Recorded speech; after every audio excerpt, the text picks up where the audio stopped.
Hello and hello, hello, hello, and welcome.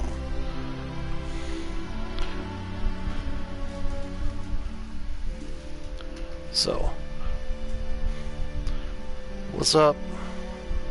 What's up, Gabriel? How's it going?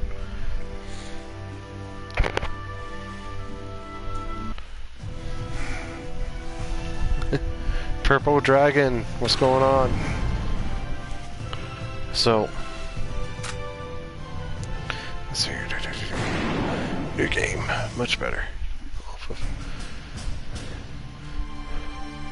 So, I know it's been a while since you guys heard my voice and everything, you guys have seen the parts and everything. So first off, let me start off with apologizing. Hey, I was on a long hiatus. First 4 months of going through stuff to figure out what's going on in my head. Hey, Jean-Claude Pompey. But with the and then when I said I was going to finish editing part 12, I disappeared for 3 months. So in regards to that, what's up, Isle Card Housing? What ended up with those 3 months was I ended up taking a long-term freelance contract. Not only that, but I took people's advice, tried to follow social media notifications and everything else.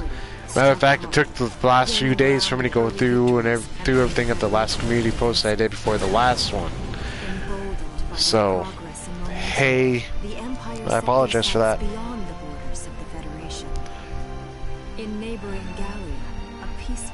Jean-Claude or Pompey? Or Pompey? Pompey's German? Oh, Pampel. Pampel. Am I saying it right? The rich stores of Ragnite under the Gallian soil proved too tempting for the Empire. It amassed troops along the eastern border and invaded with all the Jean-Claude force of an Pampel. avalanche. Pampel. Okay. I hope I'm saying the last part right, Pampel. Close? Okay. Huh. So I guess I would have to go on to Google and everything about that. I apologize if I butcher your guys' screen names and everything.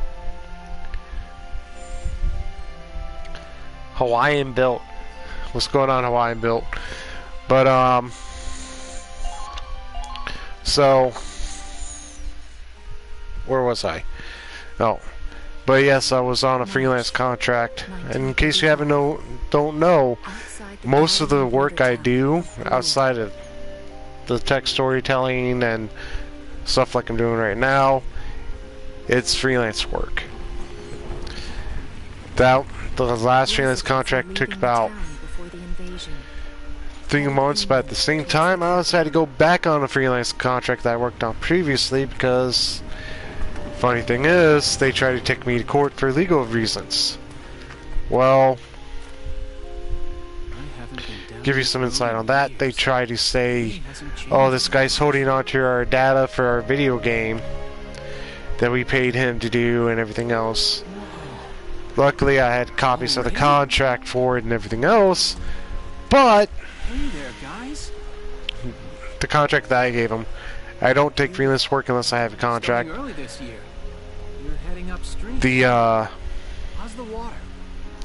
But they tried to sue me saying, hey, he's holding on to our data, he's holding our data hostage and everything else, we already paid him. And I showed proof and everything. No, you didn't pay me, you didn't pay me. As a matter of fact, you're trying to get me to do free labor. So, ended up winning that court battle and everything, and yeah, that was pretty much fun.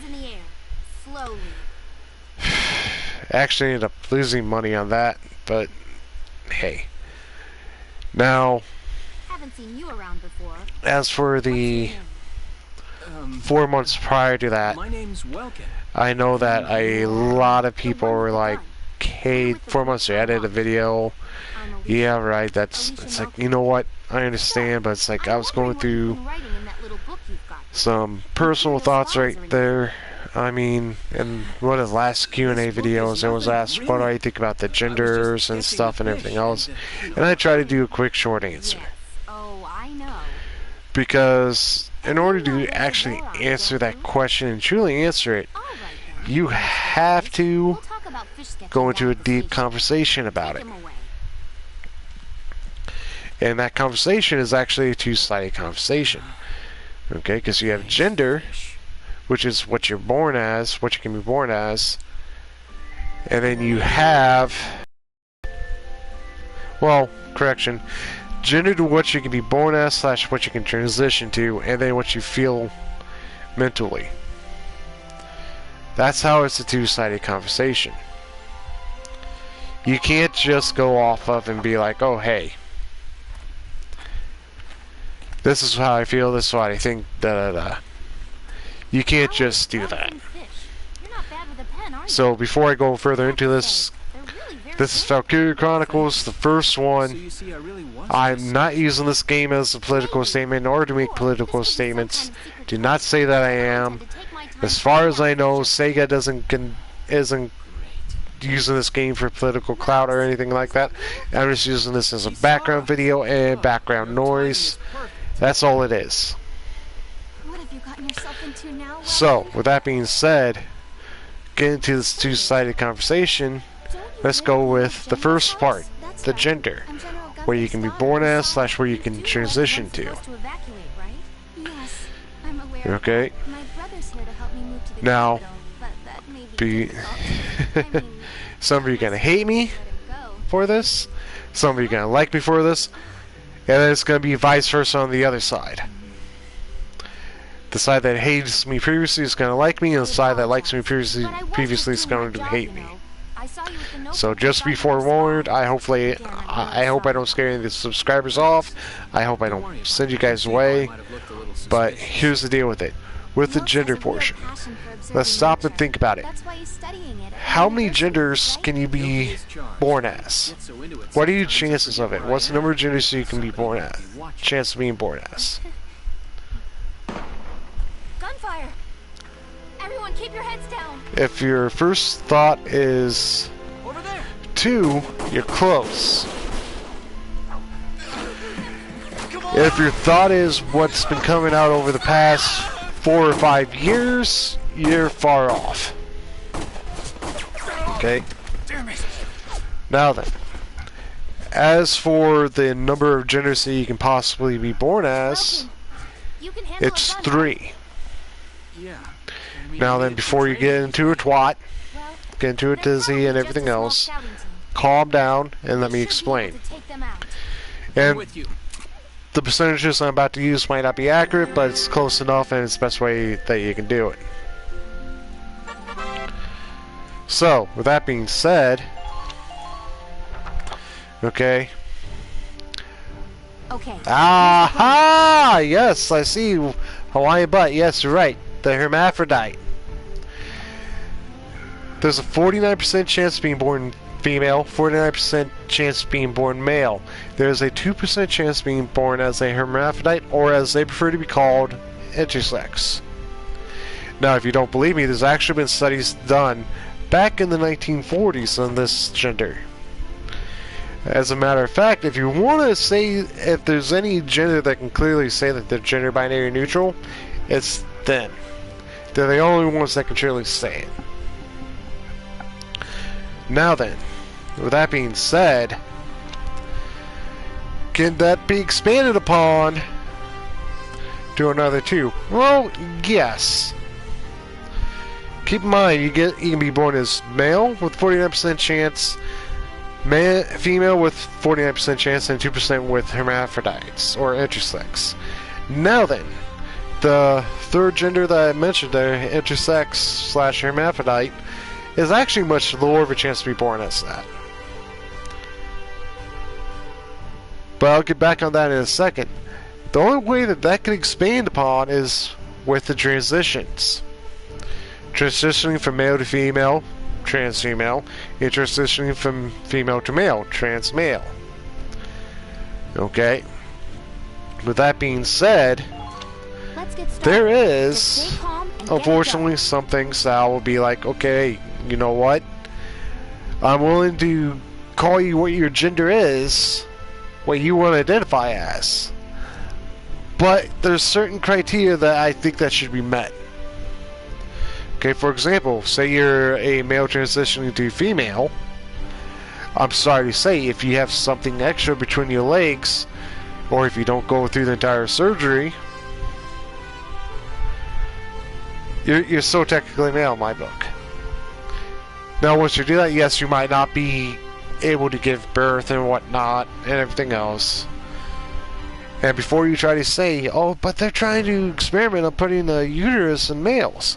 Yes, they've been actually doing that for a while. About 95% failure rate at that, if I remember correctly. Now then. Same thing with the trans females. With the trans males. I'm sorry, unless you go through the 100% process, you're still technically going to be female. Now then, you might be asking, why do I say that? Well, let's keep in mind with what I said with the trans females. If I said that if you have a have that little extra package between your legs and don't go through the surgery 100%, I'm not going to consider you female. So what's the deal with the female transition to a male? Well, I'm sorry to say, if you have the ability to give birth at this point, even with the transition process when you start and everything else, if you don't fully complete it, you still have the ability to give birth. As a matter of fact, if you go back to, what was it? I want to say the late 90s, maybe the early 2000s, there was a trans male that gave birth. If you don't know what I'm talking about, this was supposedly the first male that gave birth. Hi, Charlie Falk. Falk. YouTube, I'm not saying the other F word. But this person was thought to be the first male to ever get pregnant. Well, yes and no. When it later came out that this person was a trans male, hey Leavo, was a trans male, was actually originally female, and that this person got pregnant by having an extramarital affair outside of their girlfriend. Yes. And that's how this person got pregnant. It came to the point where it was like, oh, hey, there's something going on here. So technically that's not the first male to ever get pregnant, or a male to get pregnant. Now, yes, that person probably identified it as a male at the time, but if you go off what I said, I don't consider that a male. They're still technically female. Now, if you go over to Europe, they said dads can't give birth. There was an article saying that a trans male gave birth. Well, keep in mind what I said. What's a trans male? A female transitioning to a male. Technically, that trans male wasn't fully female. I mean, wasn't fully male. Yeah, so much going on with the trans community, it's not funny. But that's the thing here that most people don't understand, is that it's like, hey, now then, with that being said, like I said, that's my belief. You can either choose to respect it, hate it. I'm not willing to call you, if you're a trans male, I'm not willing to call you a man, or if you're a trans female, I'm not willing to call you a woman.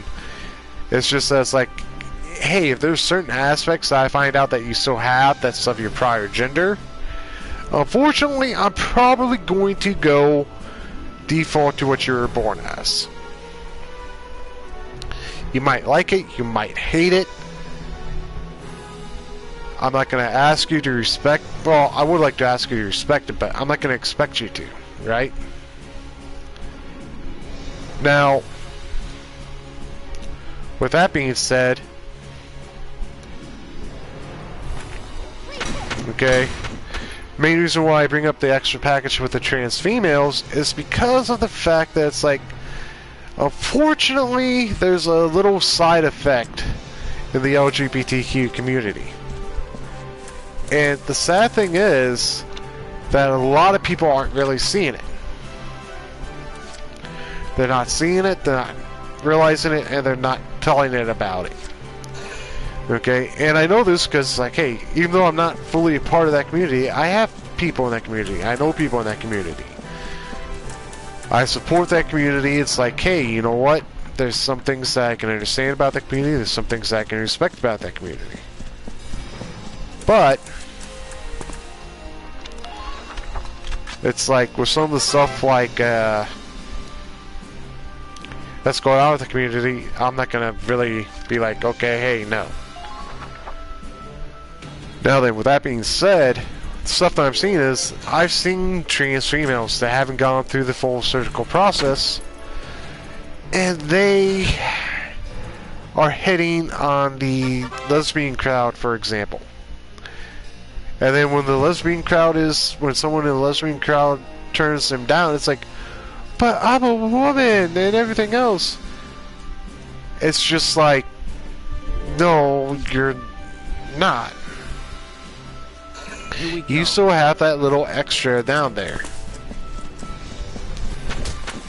You haven't even finished the process of it. So why would I go out with you?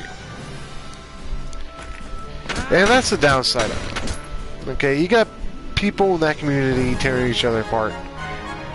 But it's not, I'm not trying to say it's all transsexuals or anything like that. It's not. So just bear that in mind. Now then, with that being said, okay, back to the hermaphrodite or the intersexual. If you are asking the question of why is it that only males and females have been born, why have we not heard about this gender?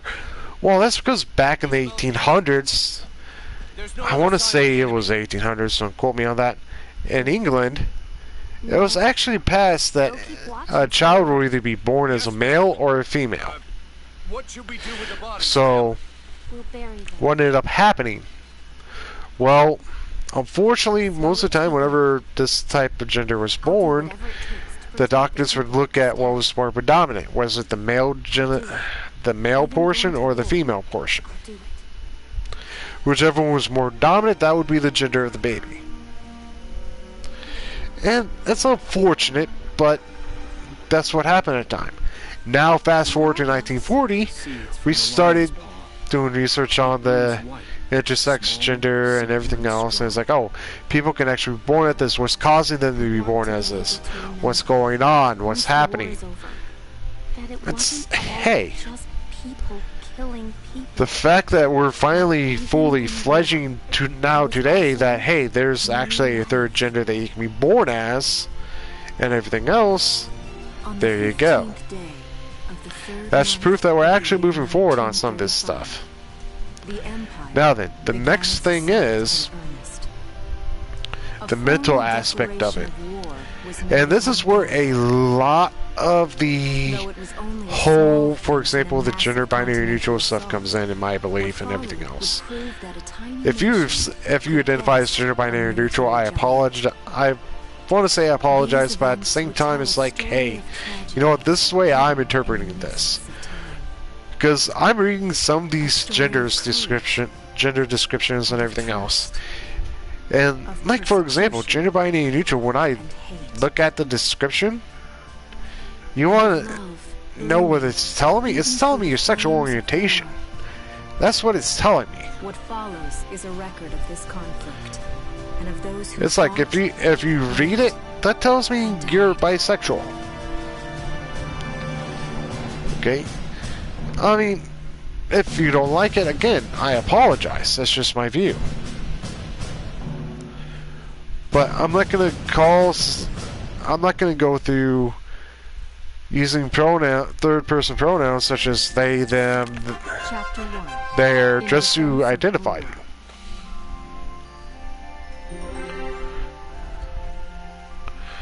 Okay, hang on, Ryan. Let me see here. Can you do what if Izuku DID, and each one is like a name of a god. DID, DID, DID. No, DLD.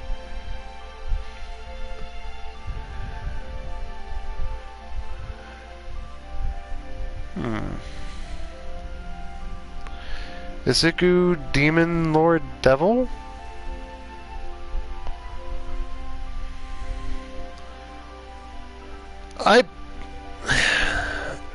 Ryan, I'm possibly thinking about somewhere along those lines.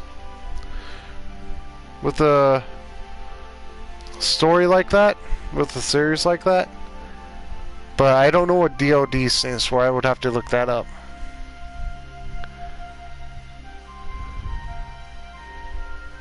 Hang on, give me a second. Oh, dissociative logic disorder.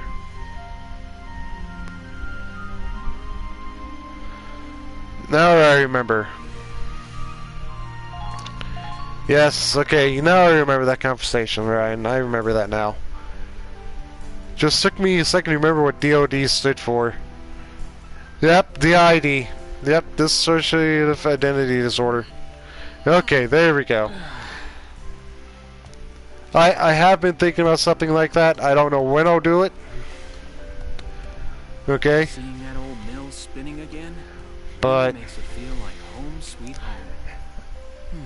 Just to say, there's thoughts process of it in the works. I just don't have anything concrete on that yet.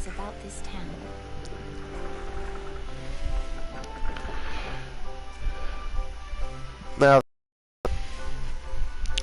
back to where I was with the mental aspect. Okay, sometimes you're gonna have a male feeling like a female. Sometimes you can have a female feeling like a male.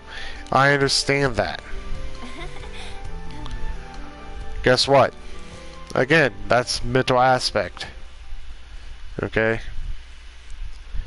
So, hopefully with that description, is like, with what I just went over for about the past... God, how many minutes has it been? 22 minutes or so? On that subject, you understand more of my views on the gender question. That was asked a few videos, what was it, 1 or 2? Last Q&A video that I did. Well, the Empire's got to be close by. Let's hit the road. Now then, as for the... Welks is here. Ew.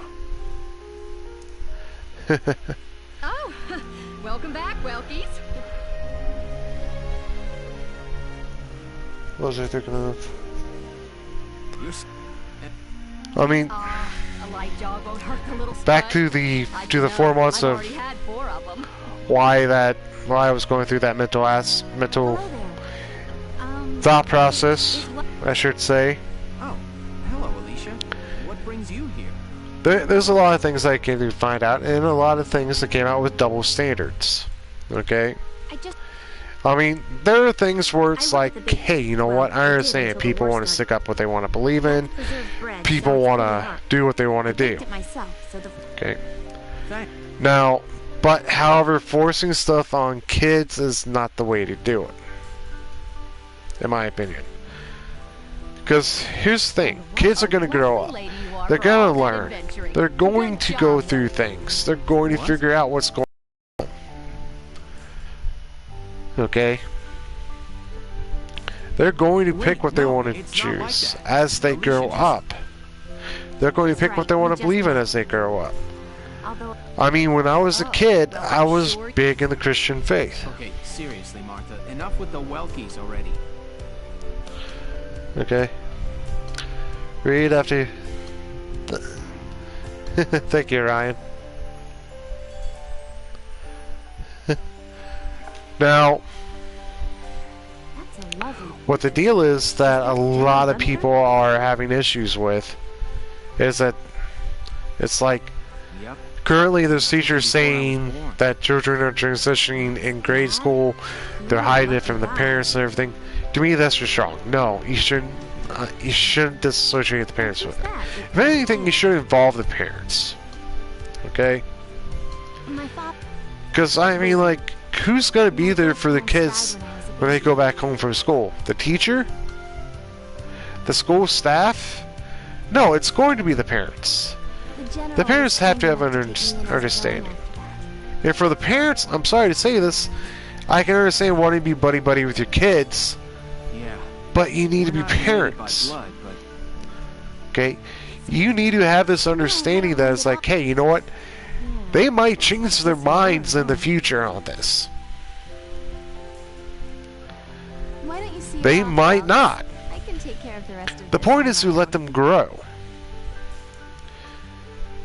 Now then, with what some people will say, with what I'm about to say, is like, oh, what you're saying is archaic, moronic, and it's like, no. First off, the earliest I think that a child should start learning about anything sex ed wise should be 4th grade. And even then, that's like, hey, you know what? You're just learning about puberty. What you're going to be going through.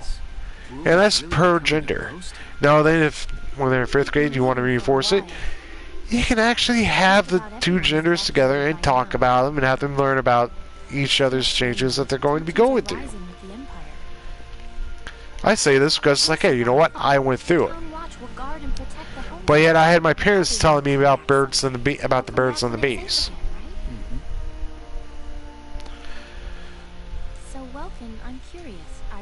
I mean, anything sexual orientation related can actually possibly start 6th, 7th grade. And that's learning about it. Huh. A teacher? Yeah. But yet, let the kids learn. Let them grow. Don't try to force stuff on them. Talk to them about your beliefs and everything. Yeah, sure. But yet, let them be open, let them grow, let them move on with their lives. I mean, like I was about to say, when I was a kid, I was big on Christianity. I was big on Sunday school. I was big on the Bible. It wasn't until I got older that I started going out of it. Unfortunately, some people are upset with me for doing that. But like my grandpa, for example, he was like, you know what? I understand there was a time you enjoyed it, but yet you came and you saw some of the stuff. Okay. So, I gotta ask you about that joke, Ryan.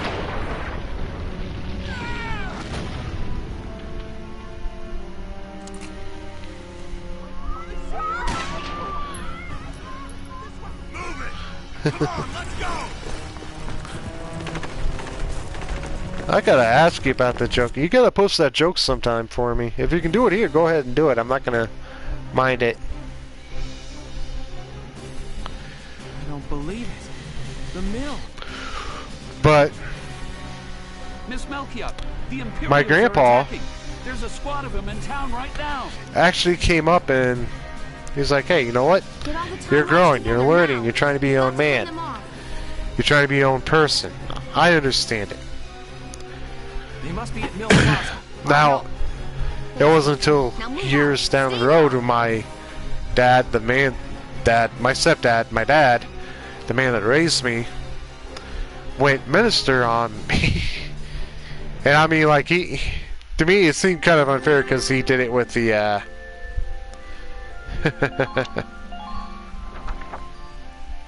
he did it after my 2 older siblings moved out and everything. And it's like, wow. So to me it seemed kind of unfair, but it's like, you know what, I still respected the man for doing it. It was his decision, his choice and everything. And I'm not going to talk down on him for that. As a matter of fact, we have a mutual understanding. It's like, hey, you know what? I'm a spiritualist. I might not agree with what you say religiously and whatnot.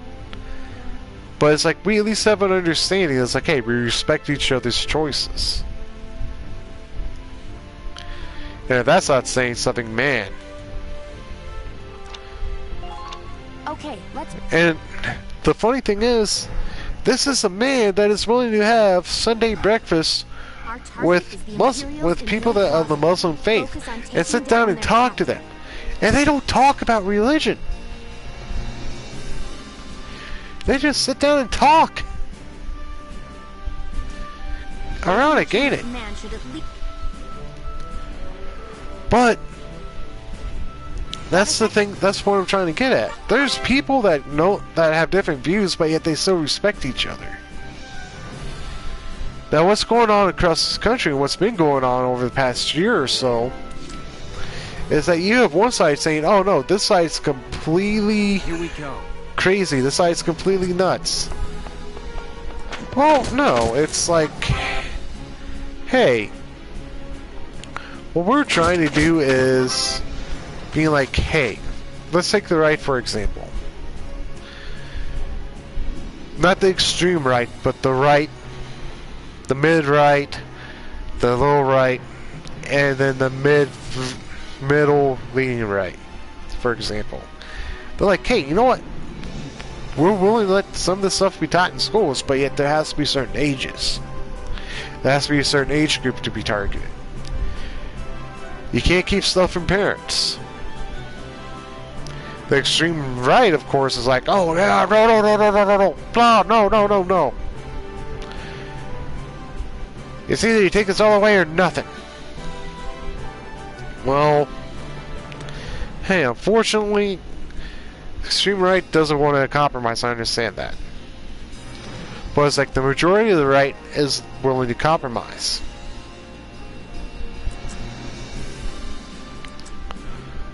The next thing is we have things that are, we have the opposite with the, I want to say, what was once the low left to, what was it? I want to say the low left to the extreme left. Not the middle left leaning, but the entirety of the left at one point. But now it's, I want to say, the mid left to the extreme left that's thinking like this. Because the low left's starting to pull towards the middle of their view on this. A lot of people don't understand it, but it's like, hey, this is what's going on here.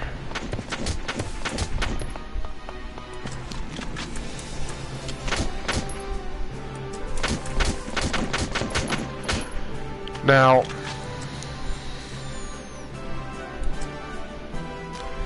what's going on is they're starting to make that shift. Like, okay, hey, you're willing to compromise someone. We understand not fully. We understand why not fully.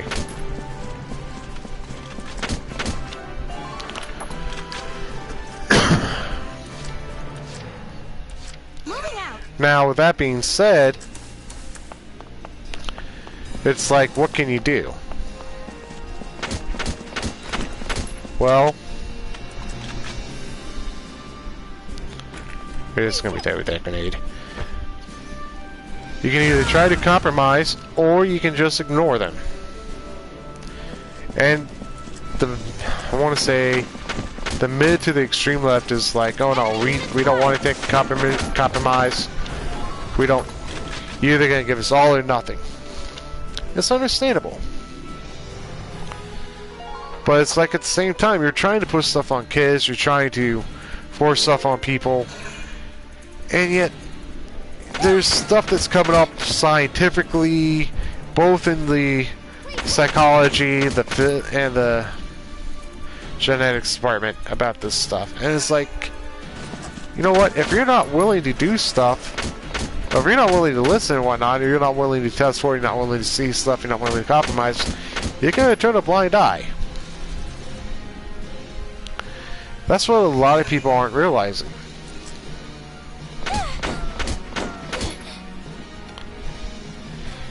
And that's where a lot of this country is going nowadays, is that it's like, hey, we're butting heads back and forth. Now, where you ask me, will we get into a civil war over this? I hope not. I really hope not. Because if we were to get into a civil war today, we would actually not be able to last. What's that? Why would I say that? Well, because the Civil War wouldn't be like what it was the last one. It wouldn't be North versus South. It would actually be... One second. Just... Okay, Ryan, I gotta read this. Just went to the bank to take out $1 million. The cashier said I don't have $1 million. I said I identify as a millionaire. Give me my money or she called security and threw me out. Okay, that is pretty funny. That is pretty funny.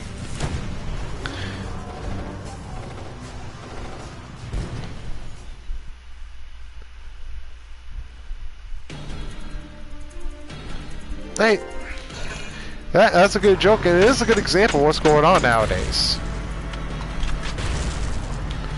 I mean, thank you for that, Ryan.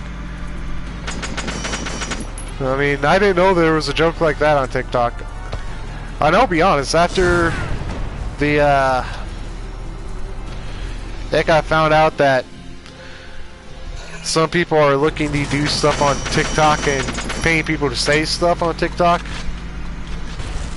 Like Biden's the best president, for example. It's like, really? Welcome. I wish I was making that up, but it's fun. Okay, so I'm gonna read this full thing here. Okay. So after the joke that Ryan put in, okay, here's the deal. It is a disclaimer and everything else, and it's kind of a shocker for that as well. After the joke he put in, turns out that just because you identify as something you think is true doesn't mean other people have to believe you. Shocker. That's not And good. the joke that he said before was a joke from TikTok.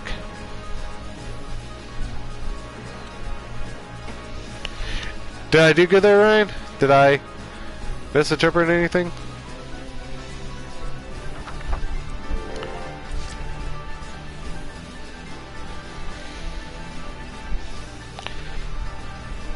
Okay. Now,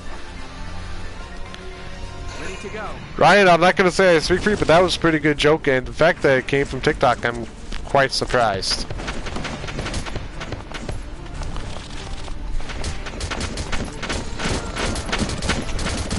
Oh, you had to split it in half. Okay, that was the whole joke, okay. So I guess I gotta read it all the way through again. Okay. Give me a second here. Let me wet my whistle. Sorry, everyone. I don't think I can.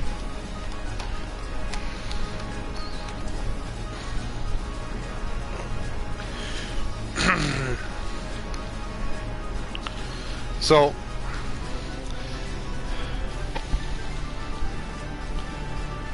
please put the link in the comments. I'm pretty sure other people would like to see that as well.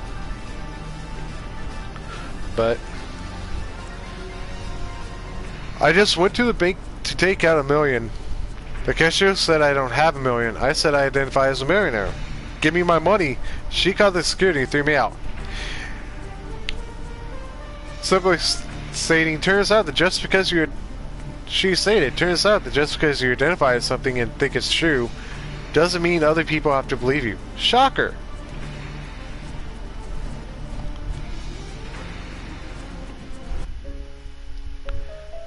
Okay. No, I have a game over. No. Okay. I think I know how to do this part. Give me one moment, folks, and I'll be right back. And I will recall where I was at with this conversation. Our target is the Imperials in Mill Plaza. Breaking the chain of command should at least buy some time for the townspeople to get away. All right, I got it.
I'm back. That's fine, Ryan. You can go ahead and put it in the community.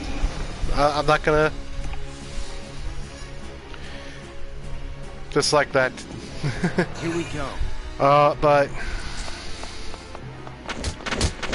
No, it's just like, how can I put this?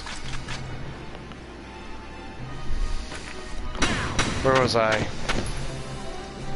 This year you're talking about parents Yes. actually parenting instead of being buddy-buddy. Enemy sighted. Hostile sighted. Enemy sighted. What else? I can't believe I missed that guy.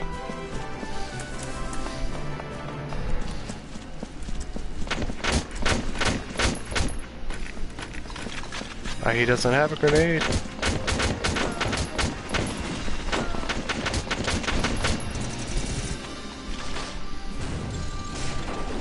I can kill you.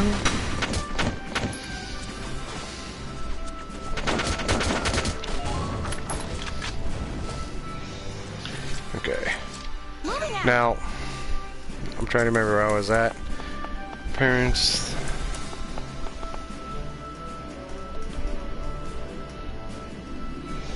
Okay, so, but the main reason why I took the break for the 4 months was because the fact that it's like, was because of the double standard. I mean, if you saw the link that I put in for the, and you saw those comments that was being said about the impeachment stuff and everything, you would see that it's like, oh, hey.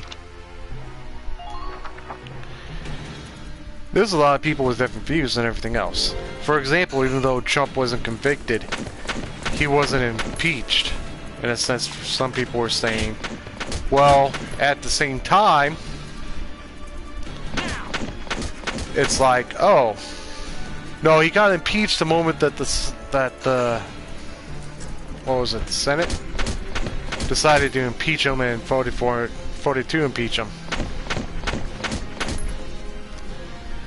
And in which case, you know what, I can understand both sides of that argument. But it's like, when you do the double standard, it's like, hey, you can't be applying that and just letting it go. Thinking that, oh, it's going to be just fine for me to do this because, hey, it's a double standard. It's my way of thinking. It's my way or the highway. You can't do that. I mean, how else can I put this? It's like saying men can't be the hard R word when they can be, and there's actually been proof that there's been evidence of it. It's actually happened before, and it's like, really? I mean, the double standard was the main reason why I wanted to take that break for those 4 months. I mean, as I said for the other 3, I already explained it. Freelance contract plus a legal battle, it's like, hey, you know what? Unfortunately, that's the downside. I wanted to write, but at the same time, my freelance contract wasn't really giving me, the contract I was working on at the time wasn't really giving me time to write or anything like that to even edit part 12 and everything else.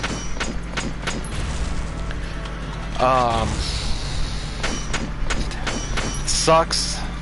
I admit it. I didn't want it to seem like I let you guys down, and yes, I saw all the love you guys are giving me in the in that one community post. I saw you guys like almost getting into fights over it. Honestly, thank you for your support on all fronts on that. Thank you, thank you, thank you. I ask that if something like that happens again, just don't get into a fight over it and whatnot. Because I saw somebody looking, some people like getting aggravated and whatnot and everything. And it's like, you know what, I don't think that was your intention to be aggressive with it. But at the same time, it's like, hey, you didn't want to doubt me, you didn't want your faith in me to be doubted. I understand that. In mind that it's like, hey, there are things that can be mostly done that can be like, oh, hey, Okay, so I gotta get to that checkpoint. Gotcha.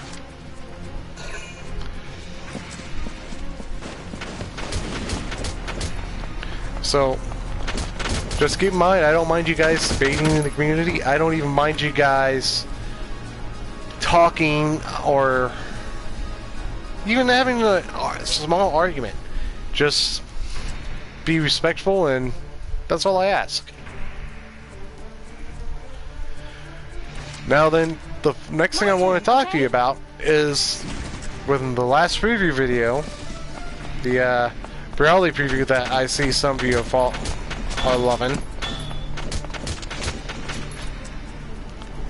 And honestly, I'm not too surprised about that.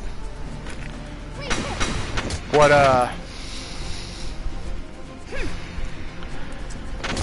the polls I was talking about was actually two reasons for it. Because it's like, as I was editing, finishing up the editing of part 12, and then doing the thinking of the preview for the Brawley Deku, what I wanted to do was actually think of a way to just focus on writing, keep writing, and everything else. Yes. And the way that I came up with was actually something that I didn't really want to do originally. And it kind of helped that and it gave me more of a reason to think about it like this, because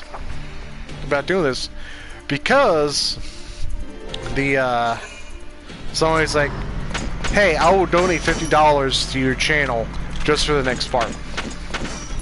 Yes, I even saw that. Now, I'm not going to say, hey,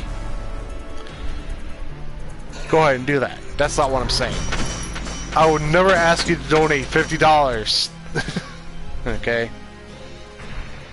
But the polls that I'll be putting up, and I'll be putting them up here shortly after this video, is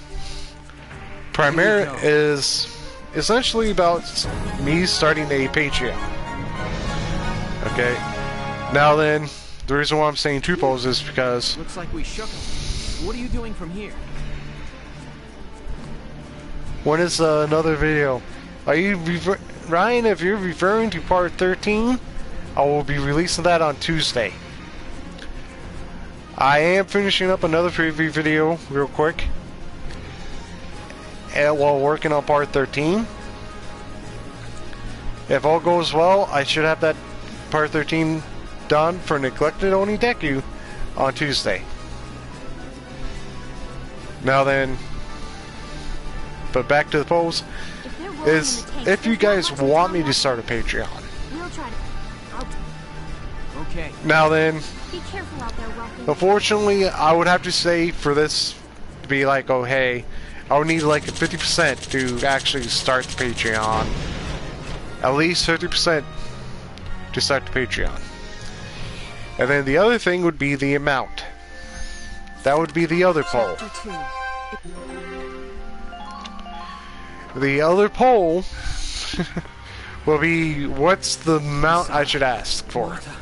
Because if you take a look at the amount of subscribers I have for this channel, I'm over 7,000. You see, that's one of the things I was talking about. That's the lowest I'm willing. That's the lowest I'm willing to ask for, is $1. I'm not gonna talk about doing tiers or anything. I'm just gonna do one donation amount. Okay, just one. Stop this now. Now then, with that being said, what this donation amount will be is, obviously in the polls, I'm gonna do everything in the second poll is gonna be below $5. Most definitely. Because like I said, if you look at the amount of subscribers, if I have all of these subscribers donating, I'm going to be having a lot of money left over from that. And that's even after paying all my bills. I will thank you to watch your tongue in this house. Okay. One of the other things I would like to do is, after doing the donation thing for about a year, at most a year, is doing contests, prize drawings for you guys. Hold it right there. Okay, eventually getting like a coin with a famous saying, hey, the truth is somewhere in the middle. Okay? Getting stuff like that, sending stuff like that out to you guys. That's what I would like to do. But it's like for doing it for a year tops But Martha, I think she's... is Martha. I would start doing prize drawings. She's gone into labor. Now, obviously, as we do more and more prize drawings, it's like, hey, you know what? The winners will be removed from them so that way to give other people to win a chance to win. There are a lot of Imperials Because out there. last I checked, it was It's only a matter of above time before they take over the 7,200 Mill Plaza. subscribers. And honestly, that's going to take a lot. What about it? And if I do 1 or 2 winners at a time, it's going to take a while to get through that. Something that might get us out of this I mess. mean, the prize drawing can be like for like $500 gift card or something, for example. Now then, if it's all going well, the minimum time that I would say that would wait for is be $600. Nah, not $600. I'm getting tongue-tied here. 6 months, so half a year, if everything goes well with that. And it's one of a kind. Here it is. Now, the with that being Edelweiss. said, Taylor what would I built give you especially through the for my Patreon? uncle. Yeah, and it worked Well, great, too.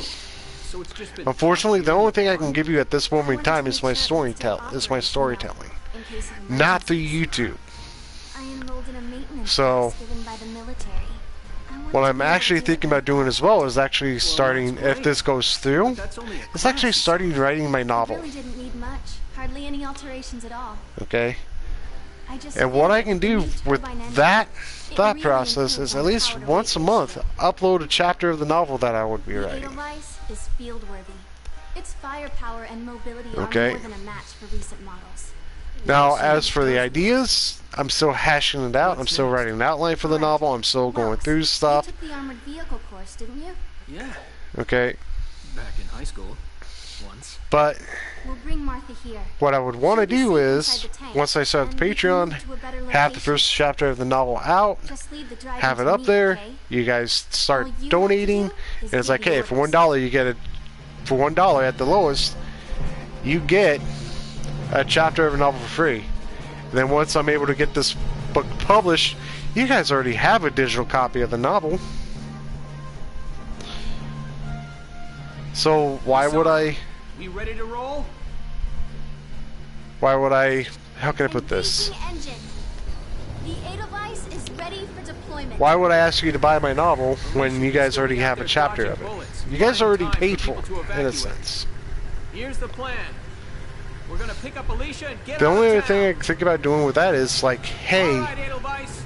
for about once a year, I can send out 1,000 copies autographed by me. That would be the only other thing, and that's for you guys starting out, donating on my Patreon. If I started. But that's what those two polls will be about. Like I said, I'm going to put those up shortly after this video. Here's the brief for this operation. Ryan, you really like my stories, don't you?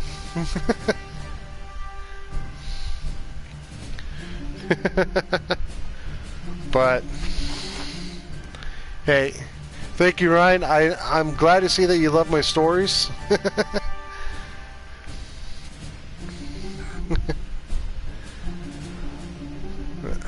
Okay.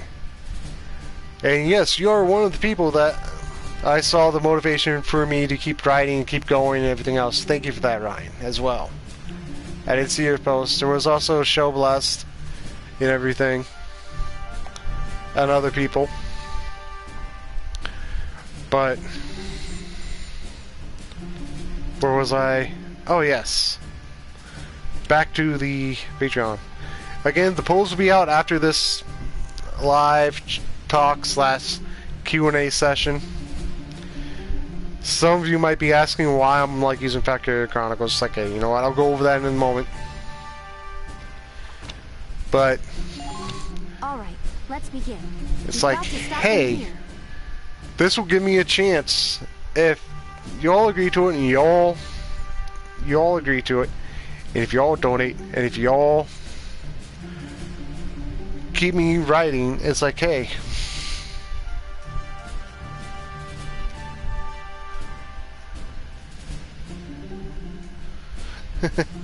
thank you, Ryan, for that. If you all don't know the reason why Ryan likes my stories, Ryan, if you don't mind me saying, I'm gonna tell him. Okay? I don't make them too happy like others, and not too sad like the ending, everyone dies, but it's just right. Honestly, Ryan, that's kind of a hard thing to do, is finding that balance. Like I said, for the neglected Deke Onimusha, and most of my writing in general, I get a lot of it from Alexandre Dumas. If this gate falls, I mean, if you ever read The Count of Monte Cristo, for example, seen the Count of Monte Cristo movies, or even the Count of Monte Cristo anime. And let me tell you, the anime is way different from the book and the movies. These, you will notice that I get a lot of my revenge plotting from that that I put into that series from inspiration from there.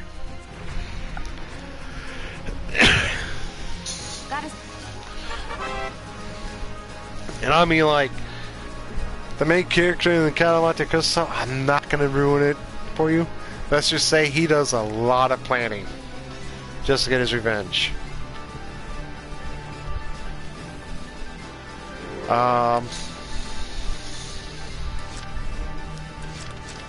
What else? Moving out. The Enemy unit spotted. biggest thing is Enemy sighted. that, like I said, let's see, where are these enemies at?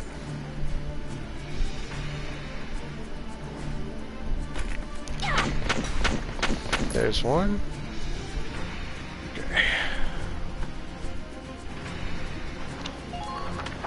Okay, is that, like I said, I would be mainly doing it for that reason. That's it.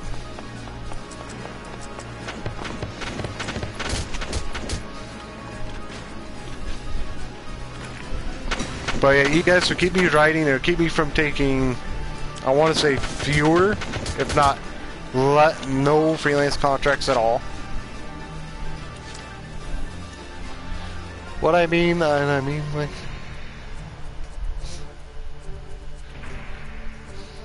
I gotta look into that series. I don't know if I read it. Huh.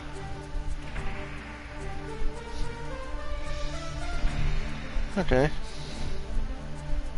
Thank you again, Ryan. I haven't really been compared to Rats before, but that's like quite an honor.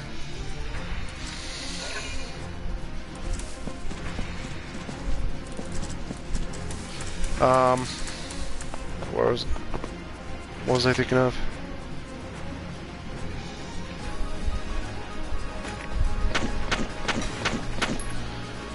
Oh man, I'm trying to think.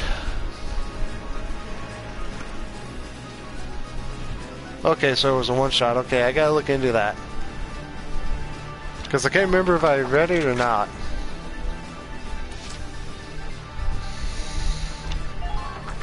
But you guys will keep me focused on writing, you'll keep me writing and everything else. It would give me a chance to take fewer freelance contracts, turn stuff down, and everything else. And lower chances of having to go through a legal battle when people don't like to read my freelance contracts. So just when I put those polls up, please take that into consideration, everything. Like I said, I know that with everything I said earlier, you might not like what I said, you might not agree with what I said, And I understand that, I respect that, that's your choice and everything else.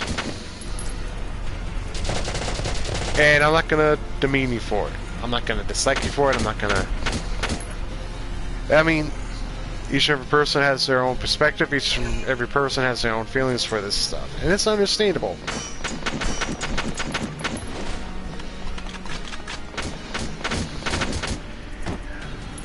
But just please, when I put the polls up, please take them into consideration. Think about stuff. Think about why I'm putting this up and everything else. Now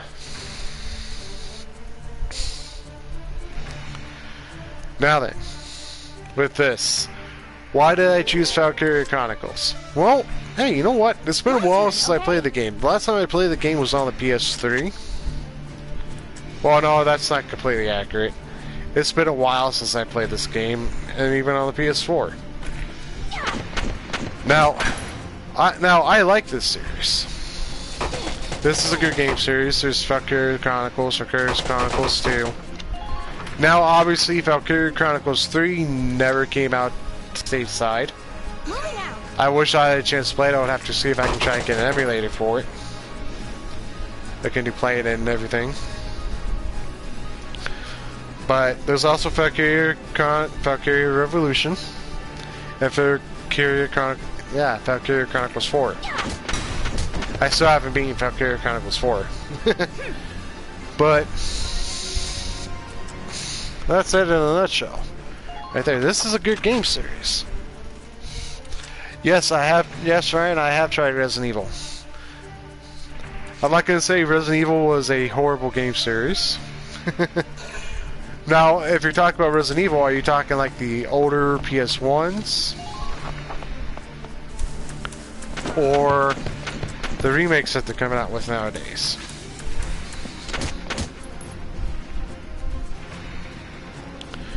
Because I played the originals, and yes, I have played the remakes. The biggest thing that I can say about the remakes is that even though they're more fast-paced, they're not really like the originals. I mean, like, let's take the original Resident Evil 4, for example. It came out on GameCube, and then later on the PS2. Now, with that being said,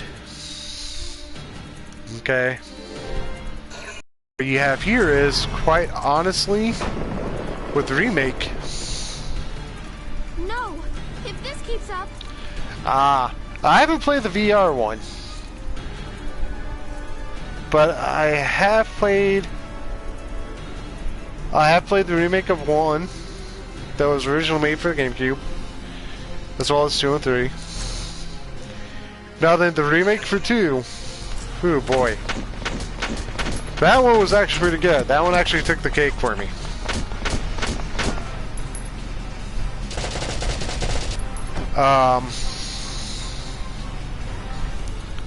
I still haven't beaten 2 yet. Of the remake. The Mercenary made me...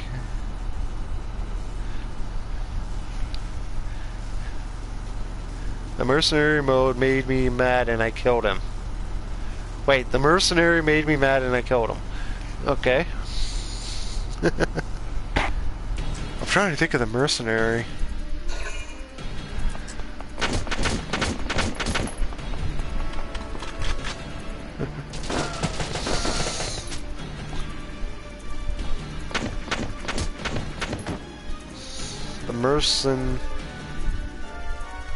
The Merchant, okay.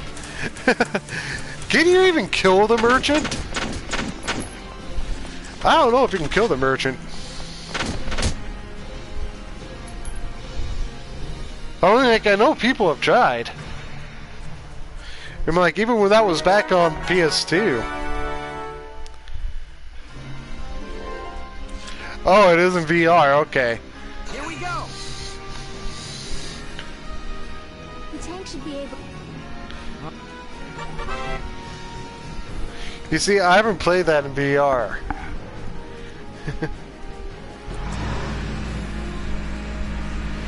Man.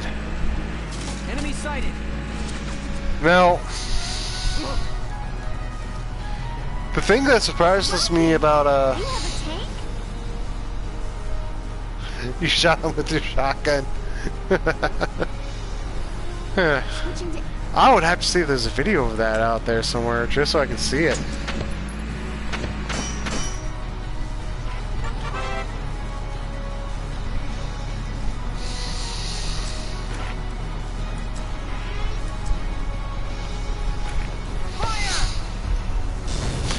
Hey, it's understandable, trust me. If you played the original Resident Evil 4, I understand it.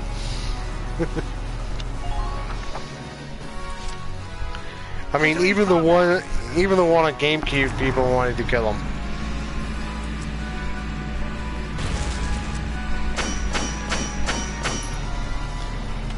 Okay.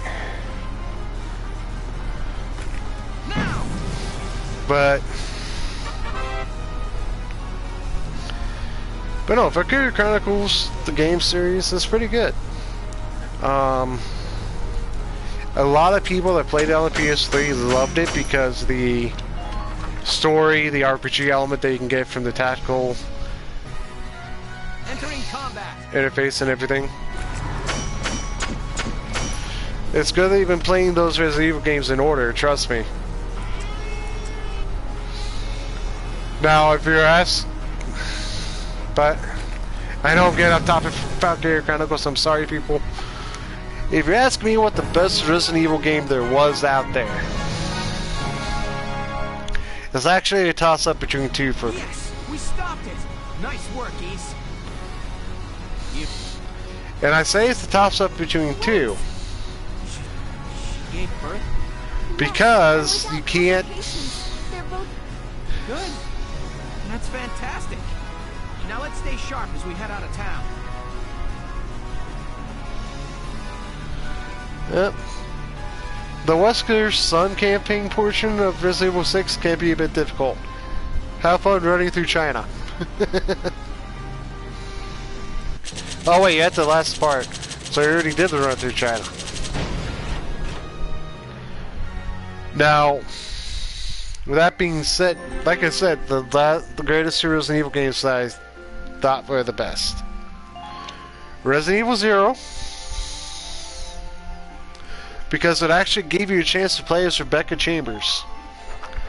The only other time you were able to play as Rebecca Chambers was a little bit in Resident Evil 1. 2 hours That was it. after the first shots were fired. Brule was under imperial But yet, they made control. an entire Resident Evil game just mainly playing Though a as mere Rebecca skirmish Chambers by Empire and standards, the raid on Brule would what's mark his name, Welcome William, Venter's Billy, first taste something of like that. battle, and begin I his remember him rise being to a valiant military hero. prisoner. But yet, it also enlightened some of the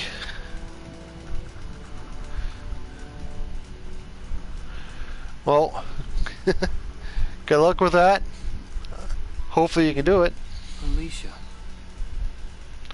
Ah, so it was Billy. Be ready for this. Oh, I I knew it was a Bill name, I just couldn't remember. It's been so long, and I even have that on Seeing Xbox. my town overrun like this, But seeing all no, those people it's like with killed, Resident Evil just Zero, not if right. you guys haven't played it, it actually shows it's a prequel to the Resident Evil series. It actually shows how the concept of the T-Virus came about and everything else. See how wild and So if you haven't played it, I recommend you play it. They all have their own territories. And then the next one is Resident Evil 6. If anything threatens their home, they'll risk their lives. Yes, I know, Ryan, you're currently playing Resident Evil 6. Animals too. That's not the reason why I said it. What we have to The reason why I say Resident Evil 6 is one of the best Resident Evil games is because, yes, even though it's supposed to be the end for a series, it actually comes across with multiple paths for you, for a story. Cooperating? It actually shows you from different perspectives for a story. that coexistence. I want to know how it works. So, If we could figure that out, it's like, mankind should could you use be our able own to see... survival. Should you play Resident Evil 6? I recommend it. No, the order of the characters that I recommend you playing is... actually probably how the game starts it. If I remember correctly, it actually has forced you to start as Leon and then go through Chris and then go through with Think so? as a little bit of a spoiler alert, but yet Ryan already said it, Wesker's son. See, Alicia? But yet, another spoiler alert, you get to see a grown-up Sherry from Resident Evil 2. Just like you said. Even So, in war, new life happens all around have fun us. with that. Come here. Now then, with that being said, That's your hometown. it even gave you, once you completed everything and you met certain Someday. points for it, We'll come back. you can home. even play as Ada Wong, Yes. which adds an entire new perspective to the story of what's going on in Resident Evil 6. And that's what a lot of people aren't understanding with this stuff.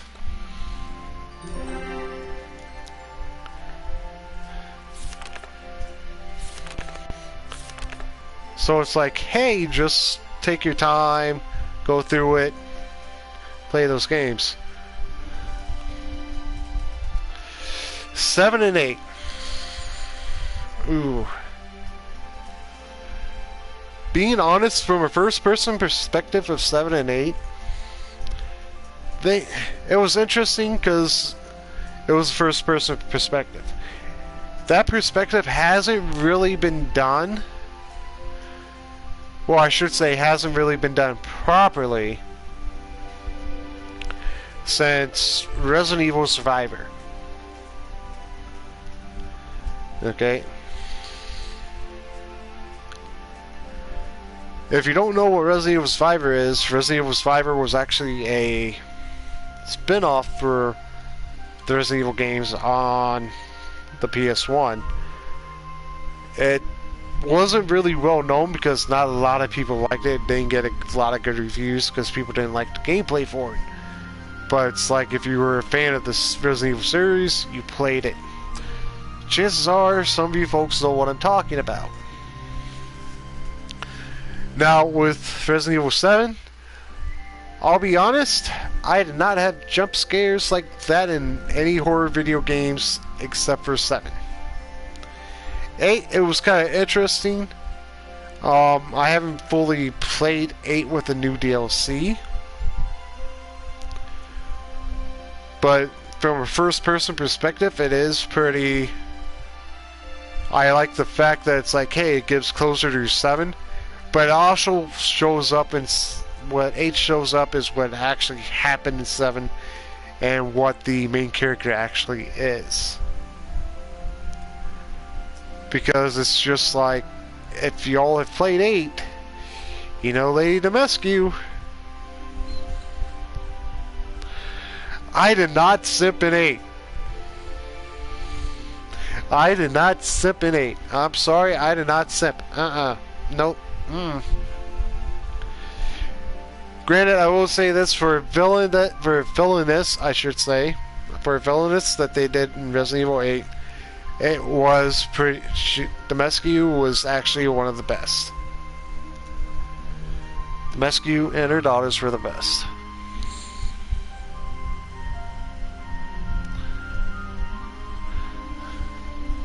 Am I simped for Eretica?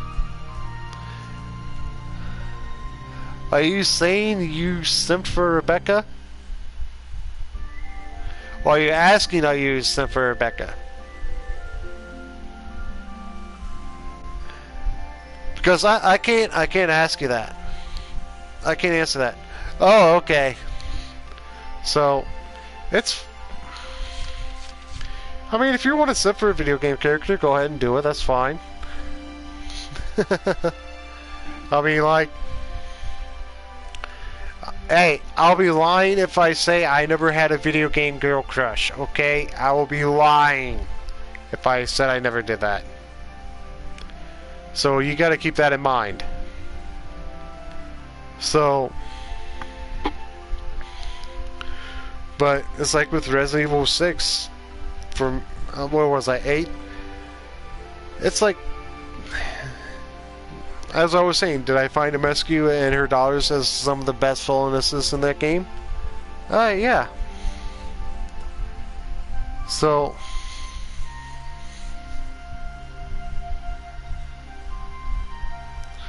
I'm not saying that's a bad thing, Ryan. Okay, trust me. There are grown men out there, even grown out there, that have that simp for female video game characters, or male video game characters as well. But yet there's also women out there that simp for male video game characters as well as female video game characters. I mean, like, hey, like I said, I had a crush on a video game character. I mean, like, heck, let's see here. Who was it? If I remember correctly, Legend of Dragoon, Rose. Oh man, did I have a crush on her big time. Yes, I know she was a video game character. But no, it's like, honestly, the best bad guys in Resident Evil 8 was Demescu and her 3 daughters. Because let's be honest, if you're if you're roaming the halls in Demescu's castle and then you come across this big, tall woman that can kill you with a fingernail, and you can't do anything to her, yeah, that's gonna delay you a bit. I mean, I remember being stuck in one of the room for an hour because she wouldn't, in the safe room for an hour, because she wouldn't go away. That's how bad it was. I'm like, just let me out of this room. Let me do stuff. If I could shoot you and kill you, I would. But Demescu, just leave. But no, it's like, that by far was like one of the best. What's up, Duststorm? But now back to Valkyria Chronicles. It's a good game series. A lot of people like it because of the strategy implement of it, as well as the RPG element. I mean, if you're gonna play this game, I recommend that after the first, what was it, 3? Yep. After the first 3 missions, go back and do them a bit before continuing on to the next chapter. Now, there's a reason why I say this. That's because... oh, it's not gonna let me go back through it, huh? That stinks. Valkyria Chronicles 4, because I remember being able to do that in 2. In March of 1935... I know I could do that in Valkyria Chronicles 4. I'll be honest, like I said, it's been a while since I played this game. But it's like, once you get to a certain point to where you can repeat missions, you want to repeat missions. Because it allows you to get more money, more experience that you can use to buy better equipment, level up your characters, and continue on. The channel name, so my channel name is VahnLang Phoenix Soul. Supporting Gallia's policy of neutrality was a system of universal conscription. The VahnLang I actually got from 2 games, if you're wondering about this. I actually got from 2 games. All schools required military training. One of them is the first PlayStation game I ever played and fell in love with, as well as an RPG. Now, that character's name was Vaughn. The game was called Legend of Legaia. It's a really old PS1 game. If you find it and if you're able to play it, I recommend you play it. Because by far at that point in time when that game came out, it was actually, I want to say it was a bit ahead. It didn't do too well in the States, but it's not that bad. So these are my new digs. To me, I actually kind of liked it because even though it was an RPG, for the battle system, you can do you can do fighting techniques like up, down, left, right, that type of thing, with the commands. So it's like, hey, you know what? I actually kind of like it. The link comes from the second game in the series, which didn't come out much later on the Sure, it's PS2. open.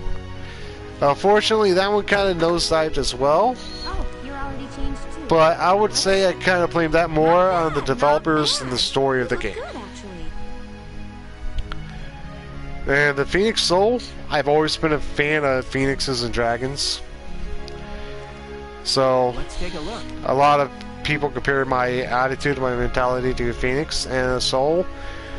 And for the Soul part, it's like, well, it wasn't originally You Soul, look fine. but I had to Like a change it. pro. I changed it to Soul because it's like, hey, you know what?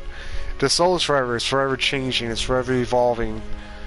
Just like a person is day in and day out. So it's like, you know, I'm just like, that's how I got the was channel worried it name. looked kind of silly. No, what? Julio, what? And did you just say beer? Now, back to Valkyria Chronicles. The game that I'm currently playing is Valkyria Chronicles. This game actually initially first came out on the PS3. Huh? Not just It is any a bug, strategy a slash rhinoceros beetle, RPG king type of the game. insects. Who wouldn't want that? If you haven't played the Valkyria Chronicles games before, I recommend you start off with this one. Granted, you could go with 4. You've been wearing it since I met you. Excuse me. You could go with 4 because it's supposed to be 4 and 1 is actually supposed to take a long same time frame. But in order to understand some of the stuff in 4, you would most definitely want to play 1. Because I think 1 actually explains more about it than 4 does. There's also Valkyria Chronicles 2, but you're not going to see 2 on any console. Unfortunately, 2 is mainly handheld at this, if I remember correctly, is handheld. Come in. Excuse me, ma'am. Would I like it if they brought 2 to console? Yeah. Galleon Militia enlistee Welkin Gunther, reporting for duty. Man, Galleon Militia enlistee Alicia Okay. Melchiot. Also reporting. So for Ryan, I'm Captain Eleanor Verot. I thought about that as an idea, Gunther, you're and I promoted to I have started an outline for a Resident Evil /MHA. Ma'am. Enlistee Melchiot, you're promoted to sergeant. You'll be under the lieutenant's command. Understood? Ma'am, What do you know? It is you. Nice coincidence, huh, Welkin? Baldio? I had no idea that you'd enlisted. Yeah. Now that there's a real war going on, I joined up. Pretty much. Ryan, now you're giving me a story synopsis, man. I can't. You know each other. Ooh. Yes, ma'am. I mean, I like the idea. Welcome was in science, and I was in archaeology. But you know that if you start outlining stuff like that and saying description and synopsis, I really can't use that. Looks that way. But let's just say that with the idea that I have in mind for That'll it, be all you for now. might like There's it. a strategy briefing later today, but you still have time. Time for you to catch up. You'll be spending a lot of time on the post and in your end breeze. They'll be your new home, so get to know them. That'll be all. Now, Report back in time for the briefing. Until then, you're dismissed. and Ryan, I'm not saying that to hurt your feelings or anything. The biggest thing is, how can I put this? So, Welcome to. give me a moment to think. Okay, biggest reason why I'm saying this is, You're good people. You get all my respect and then some, bro. okay. I mean, I like the description, I like your idea, I like your synopsis. But yet, I can't really use that, or at least use it fully, or... Because here's the reason, I'm not saying this to be mean, Ryan, and I'm really not. You know this, I'm not going to be mean, I'll come straight out and tell you, if I wanted to. But, I can't really use the synopsis that you're doing for the description. Because the unfortunate thing is, say that if I was to use that, you could actually you could technically channel strike me for that, saying it's your idea. No, I mean, like, would I give you credit for the thought process? Oh yeah, sure, most definitely if I was to use it.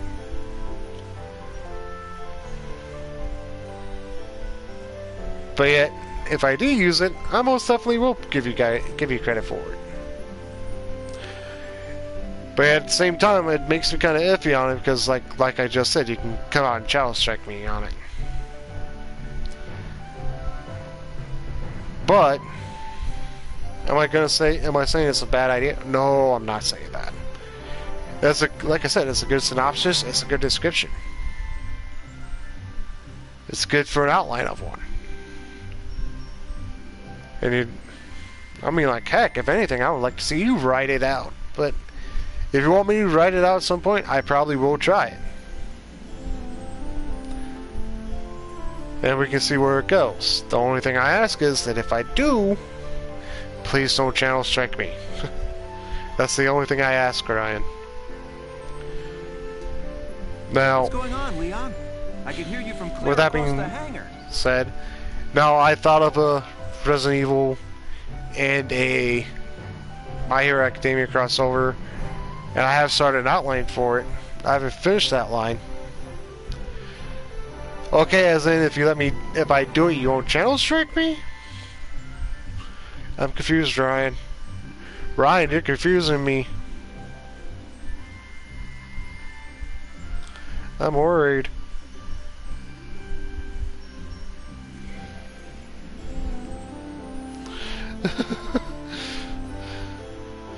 No. Oh, Casey, check it out! It's Lieutenant Gunther! He's the man! Okay. So, in the future, when I do, I'll make sure to release a preview and everything. If you like the and stay in the preview for it. If you like it, hey, I'll go through and do that. But yeah, I will say this, that I'll put that on my list of previews, try to fit it in there and see what I can do with it. Because there's quite a few previews that I want to get to. Like the one I'm currently working on, oh man. Whew. That one will throw you through a doozy.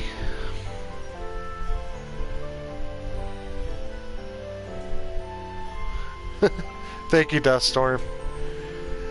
But it's like after this, after the preview that I'm working on gets posted and everything, I'm going to be working on a what was the concept? Concept for the preview that I'm going to be giving you guys is a neglected / murdered Deku. Okay.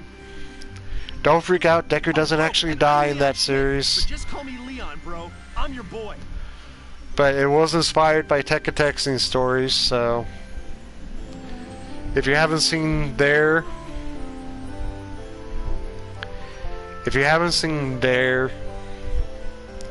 series, I recommend you read them. I understand that I might not like all their texting stories, but they do have good concepts. They do show good work. They do show that they're actually improving. What animes have I watched? Ooh.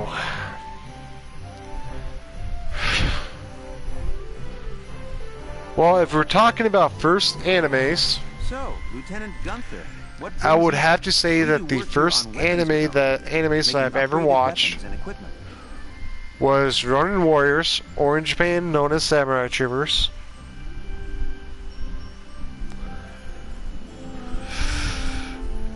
And then Tekkaman Blade, or in America, Technoman. Now as for leaking those, I unfortunately can't, right? Because honestly, I haven't even been able to find them online.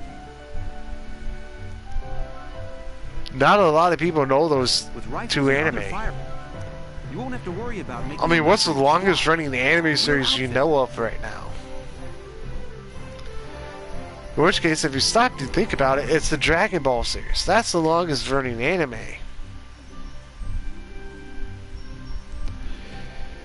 Are you asking if I prefer One Piece?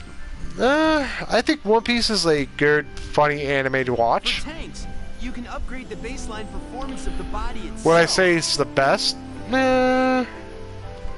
Yes and no. Because Right. the reason why I'm saying that is because it's like I've seen the original Japanese anime, Japanese version of them.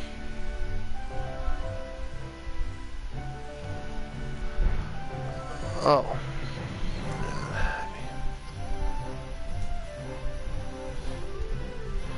Have I watched the One Piece text stories?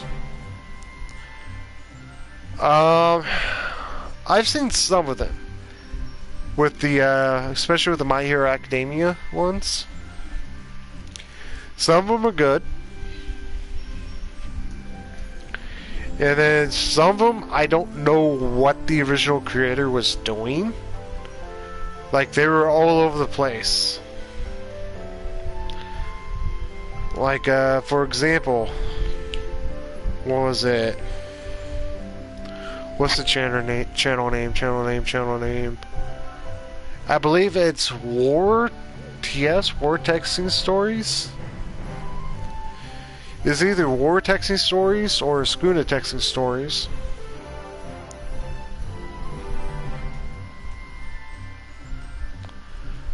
Okay. Okay. Well, have I seen the anime? Yes, I've seen the anime. Yes, I've watched the anime. I prefer the original Japanese version over the English version, because to me, the Japanese version seems more complete, unfortunately. Now, as for the texting story that I was talking about, the one that was inspired by Tekka texting stories, it's a neglected / murdered Deku, in a sense. I mean, I'm gonna try and go a completely different route. I'm gonna go a different route somewhat from Tekka texting stories. Ooh. Duststorm? The answer to that question is, I honestly don't know. Originally, I was planning like maybe 25 or 30. But that was with the restaurant grand opening being all one episode.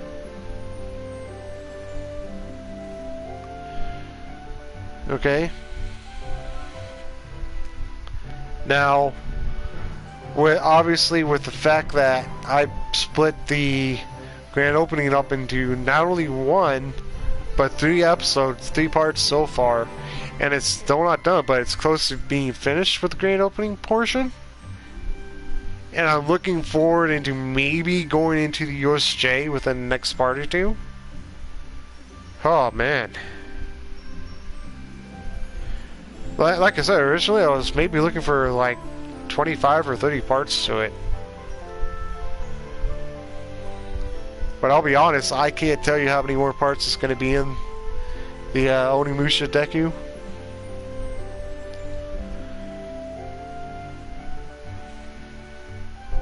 But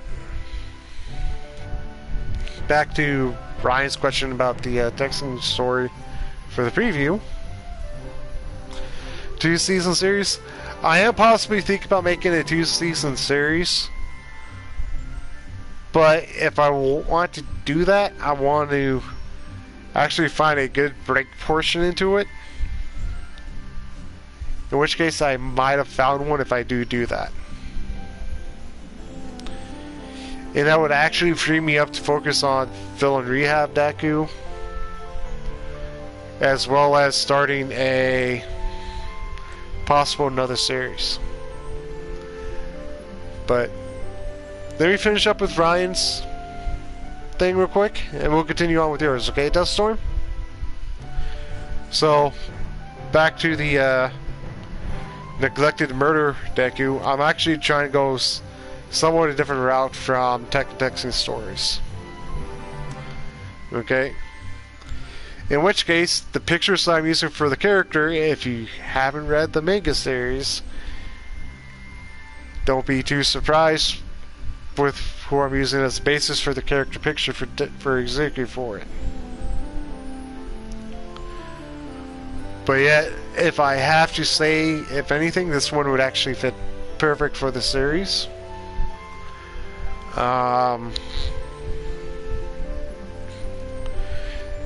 The preview that I'm planning on working on after that is actually a betrayed / experimented Deku.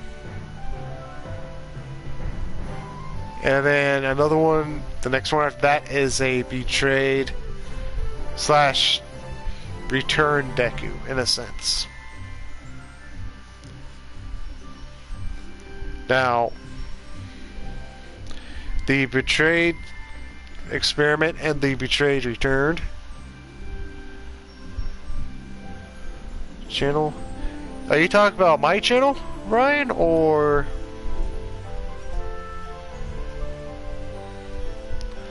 another channel? If you're talking about the inspiration channel for the neglected / murdered Deku, it's Tekka, Teka, texting stories.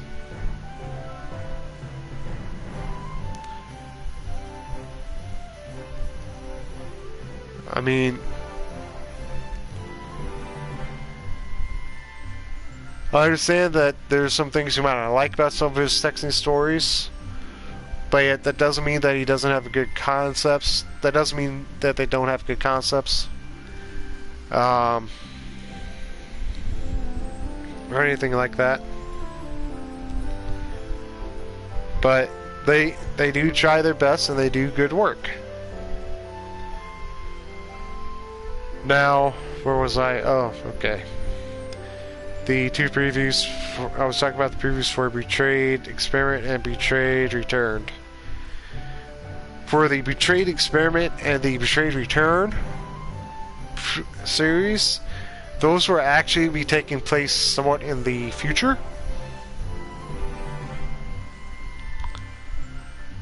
Of My Hero Academia, so like after high school.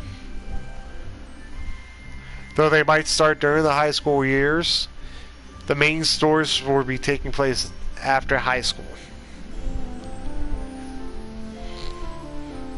Which means where you see like the future generations of kids in there, you go, yes, sure.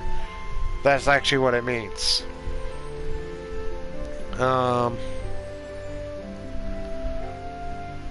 pretty sure everybody's main question is, will you involve Eri into it?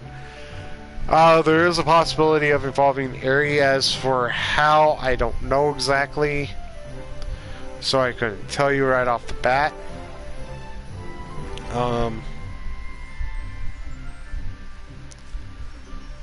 Whew.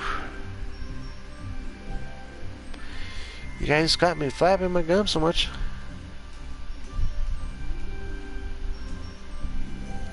So, Ryan, here's my question. How did... You say you like Tekka, you just don't like how he treated you. How did he treat you?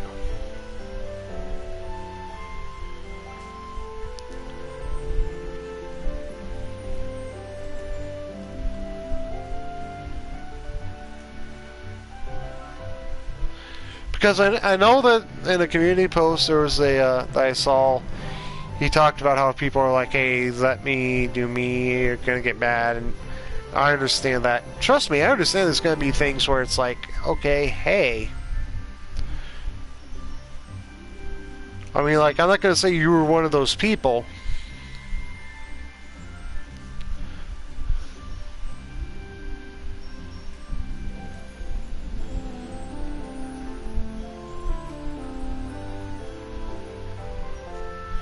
You just said ideas to just see me.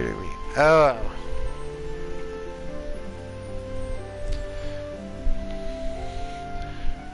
Right, I'm not going to report you to Tekka on that, man.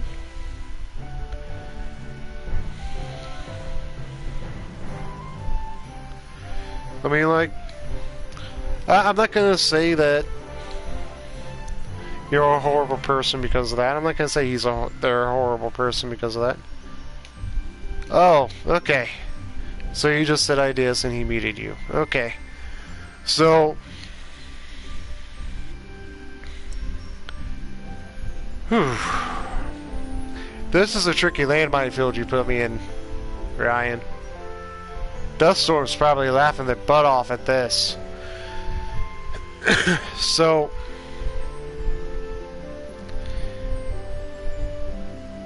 I mean, I can understand wanting to be... How can I beat this?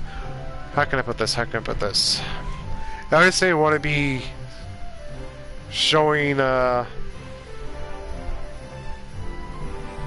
consideration to the fan base and everything else.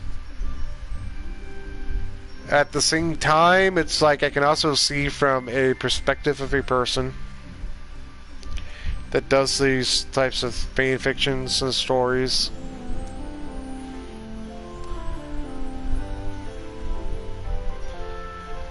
That why they might get upset with it and everything else, and eventually get tired of it immediately.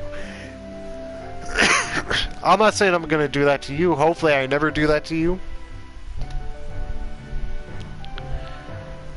I mean, now if somebody's clearly being an arse or trying to peddle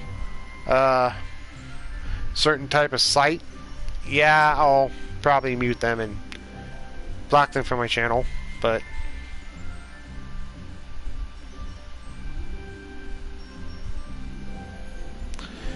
okay, well, Ryan, trust me, I understand temper issues, I understand anger issues, trust me, Ryan, I know. Thank you, Duststorm, for the, liking the, preview. But, like I said, I know, trust me, I used to be the exact same way. Still am somewhat. The best thing that you can try to do is be understanding of some people's views and just try to move on from it, and it's like, just try to control your temper and your anger. Trust me, I know. I mean, it's hard to do.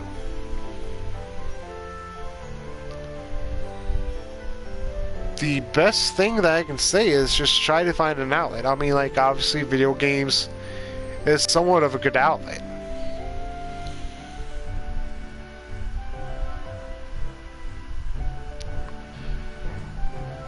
Well, I'm sorry they kicked you off Discord.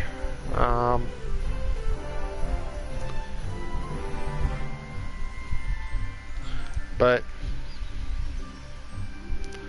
I mean, like, I can't control Tekka, and hopefully I never do that to you or do any of your viewers. Like I said, the only time that I would probably do it is just if somebody's completely making an arse of themselves.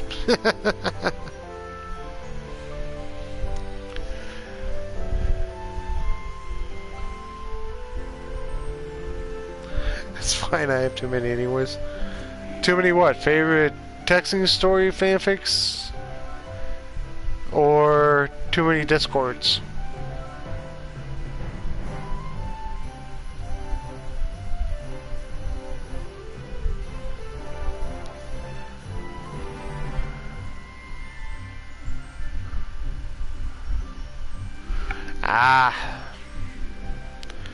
Well, I don't know what to tell you about that, Ryan. I mean, but it's like in the future, I hope that you have success in controlling your temper and your anger. And trust me, I know a lot of people are going to be testing the waters with that. I know from personal experience. Okay? The best thing that I can try and tell you, right now, is you try and control it. Try to not let it take over you and everything else. So with that being said, hey, I wish you luck in the future.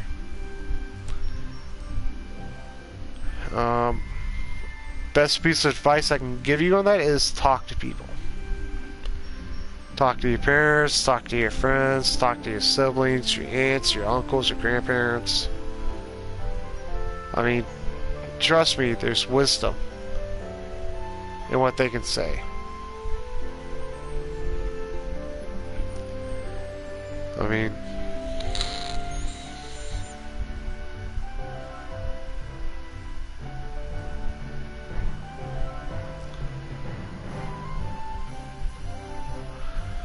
oh, so Dust Storm, it's just that something happened between Ryan, Scarberry, and Tekka, and it's like, hey, the best thing that I can say is that does it suck? Yes, but at the same time, it's like I can see some of Tekka's viewpoint, and with what Ryan told me, he lost his temper. Hey, you know what? Like I said, Ryan, you're young. You can still learn from it. Just try to control it. Try to not let it control you. But give me about 5 minutes, folks. I'm going to take a quick 5-minute break, and then we are going to get right back to talking about Valkyria Chronicles.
Okay, I'm back. So, real quick, you're welcome, Ryan.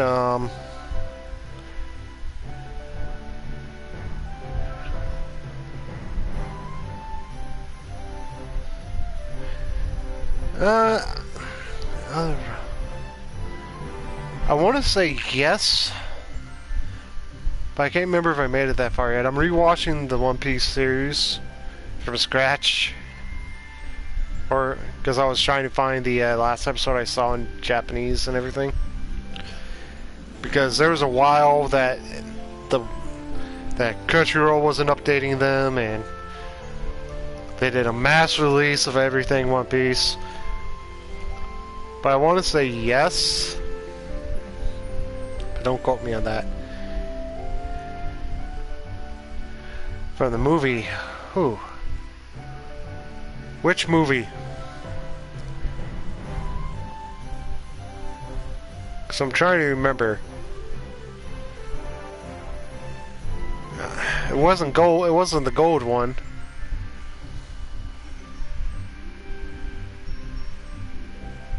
The last one was red.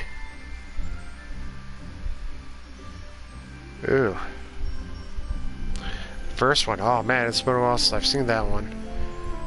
So I want to say yes. But yet, at the same time, if you stop to think about it,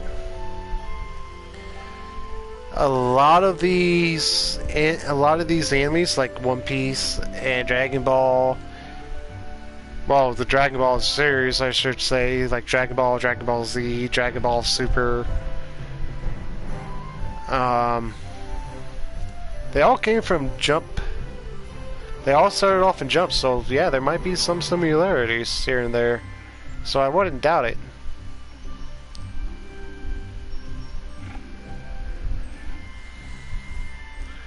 And Duststorm, I'm sorry you have 2 more hours of work. But getting back to Valkyria Chronicles here. Okay, this is where the RPG function comes into this. Okay, you can develop your weapons, such as your rifles, machine guns. You can increase them. Let's see here. Uniforms are your armor. You can even outfit your tank.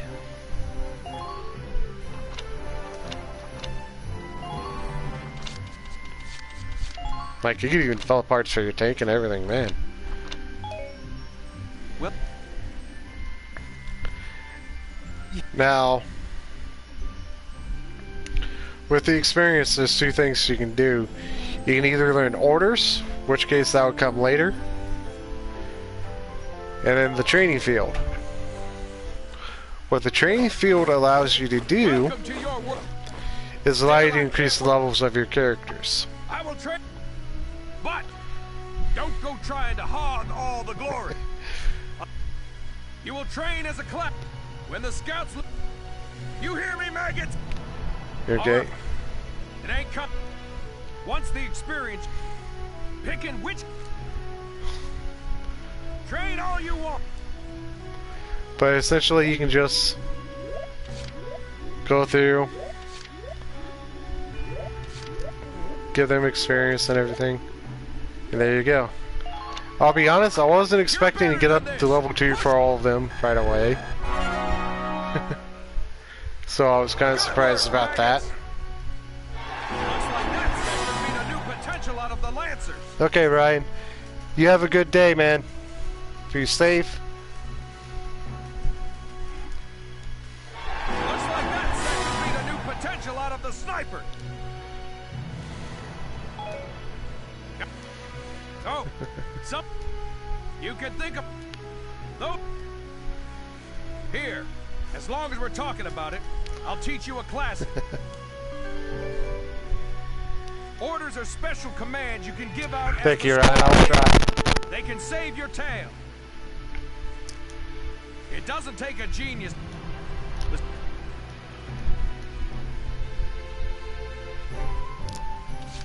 Let's go ahead and head back to the R&D facility here.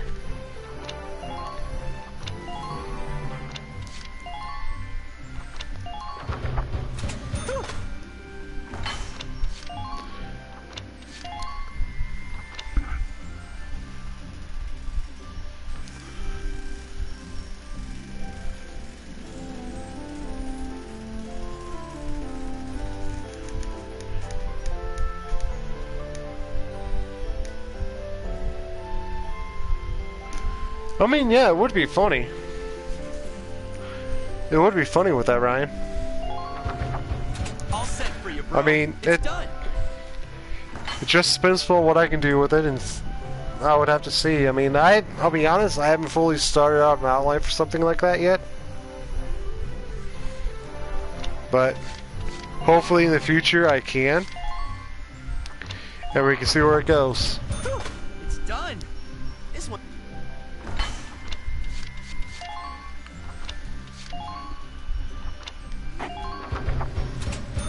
It's done.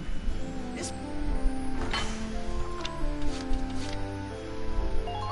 So yeah, sniper rifles, right? Yep. Hand grenades. Nope. Bye, Ryan. Again, be safe.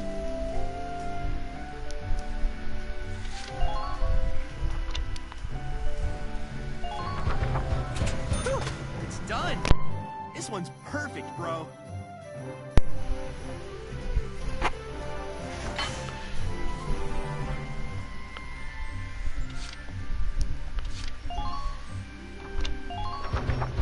All set.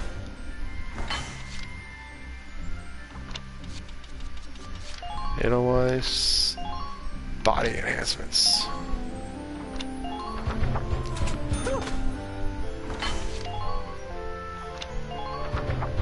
Here you go.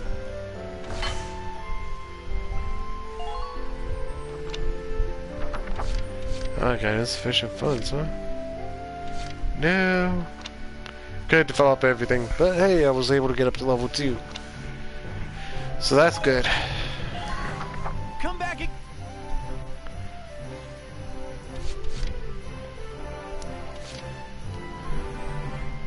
So squad barracks, you can obviously change the equipment. Once you develop something, they typically automatically equip those things. Command room, I can choose through a fight. It's good. This is you. Now, this is. First, there. Now, I will be honest, if you've seen the anime, the story goes pretty much like the anime They're does. the ones to break through enemy line. They. Now, After that, their purpose is. They're also.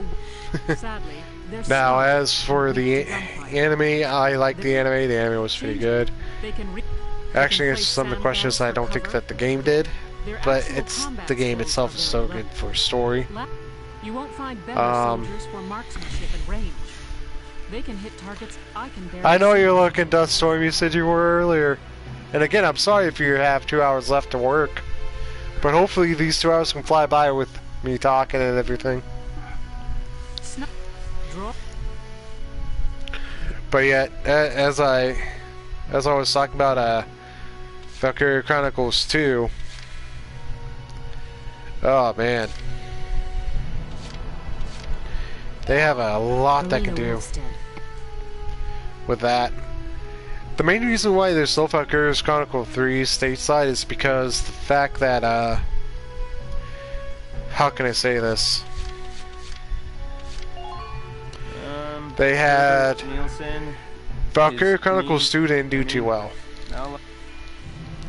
And I'm going to say that's mainly because of the fact that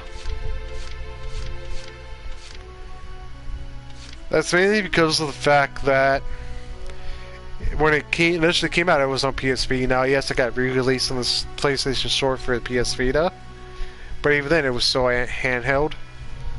I'm not going to say it was because of the story, because I thought the story was pretty good. There's a lot you can do with this. Like, you're going to have a chance to do side stories here with some of the characters, or recruits that you bring into your squad. Now, covering the squad real quick, the one thing that you want to do is just make sure that you see, like, if you want a good squad, go with who likes you. For example, Alicia likes Dallas and Welkin and Noise. So, and of course, Bridget likes Largo and Sherry, and Largo likes Hans and John as well as Rosie. That means that they're potentially going to be giving each other a boost and helping each other more. As you can see, some of them don't even have likes. The next thing is obviously, hey, what are their potentials? Potentials are boosts that you can get from any significant events. For example, like country bread. Okay? Standing a bear dirt leads to a boost in concentration accuracy, and then maternal. When any of your close friends are nearby, they decide to protect them, drives all of her abilities up. So that's really just things you need to look into and see. Now, of course, there's also negatives as well to potentials. You can't really see the negatives, so it kind of sucks a bit that you can't, but hey.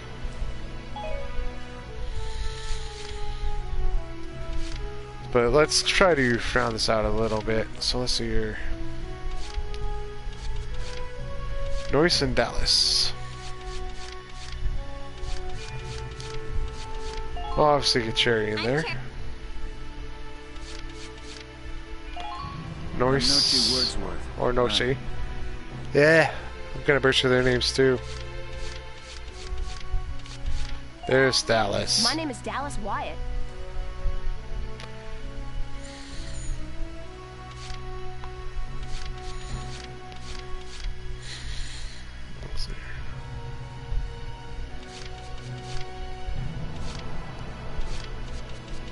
Largo, Hans, and Jan.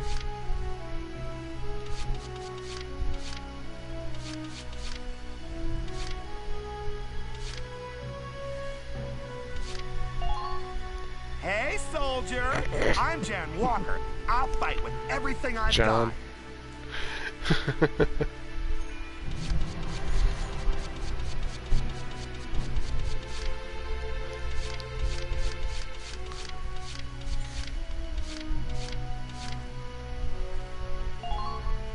My name is Cesare Regard. I'll handle things my own way, thank you.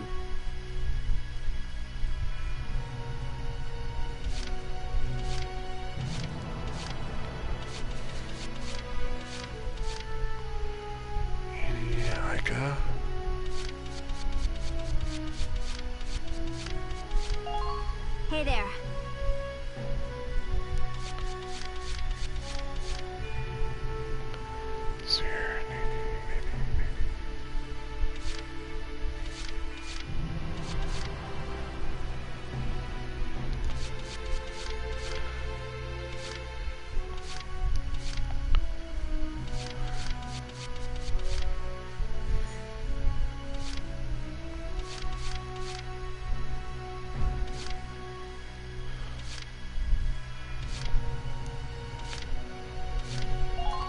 There's Homer.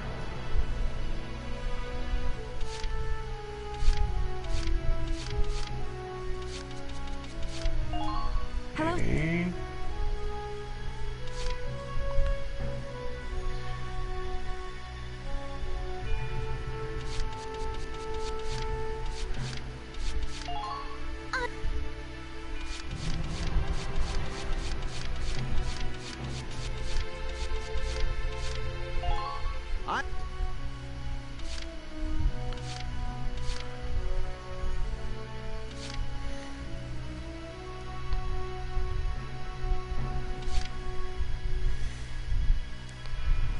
Ramona. My name's Ramona Litton.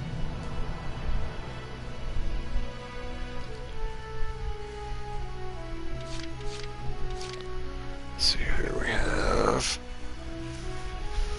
Alex.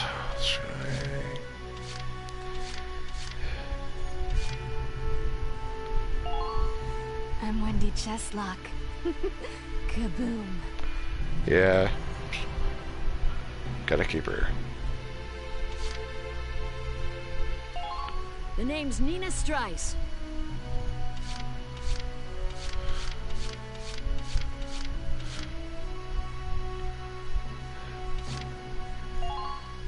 Hi there.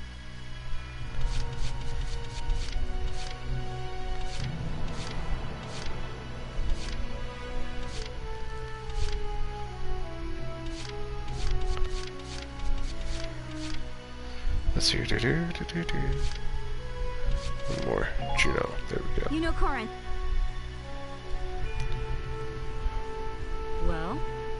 As time... Oh, and all the recruits go through training together. They'll be... You can... Trust in your own... That should be an...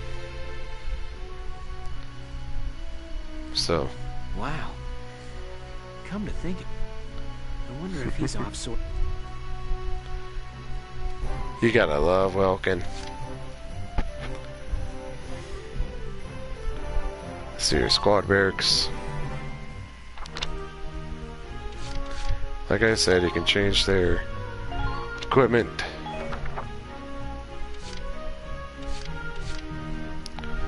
Oh, you can't see the bad potentials. Just had to go to the barracks.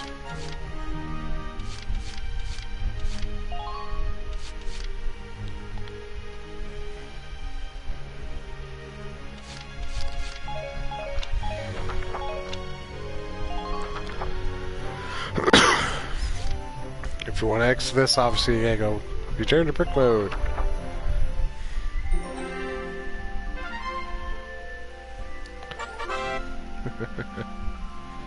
Man.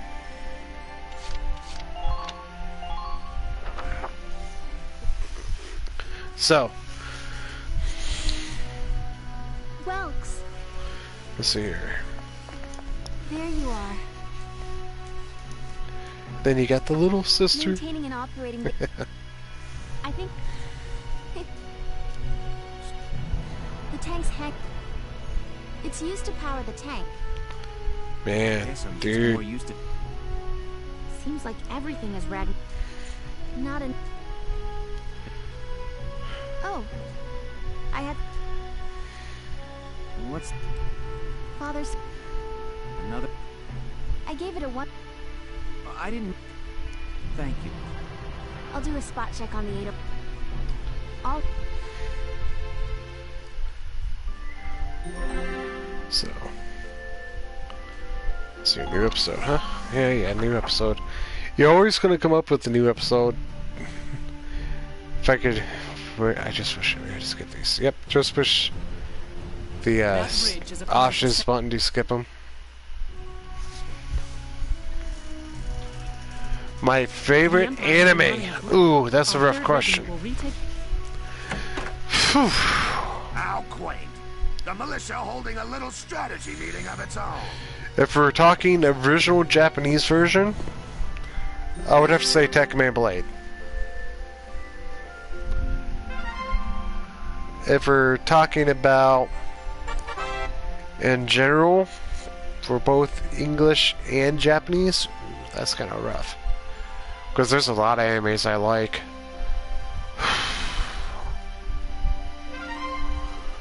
Ooh.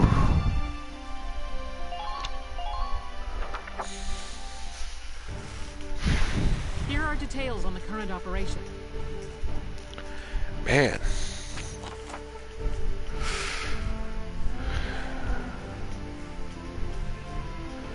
I don't want to say...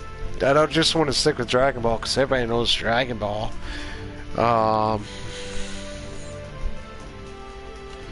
Man.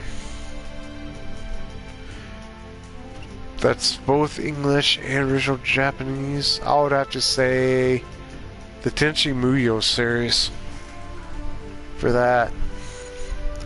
The reason why Tekkaman Blade is my favorite original Japanese version anime, at least the original Japanese version of the anime is my favorite, is because unlike what you see today, it's where there's like a lot of things going around, a lot of like movie production companies and other companies go around trying to shove stuff down your throat, or even comics like freaking, let's say for example, man, what was the name of that one American anime that came up? Like, they're basically trying to shove down, like, gender binary neutral is a thing, that type of stuff and everything else. Or, like, the latest version of the Proud Family, trying to stuff down your throat. What, instead of trying to find a balance and just going like, oh no, this is what's going on, bam, bam, bam, just trying to like stuff it down your throat, not making it a part of the story or anything. What Tekken Blade did was they actually incorporated things like a transsexual in that anime. The original Japanese version of that anime, they incorporated a transsexual. They incorporated a female crossdresser into the story, and they didn't just do it to stuff it down your throats. They did it because they made it a part of the story, and they wanted it to be a part of the story. As for the Tenchi Muyo series, oh man, everybody should know why for the Tenchi Muyo series right there. Whew. Let's see here, Argo's there, right? So it's just like that.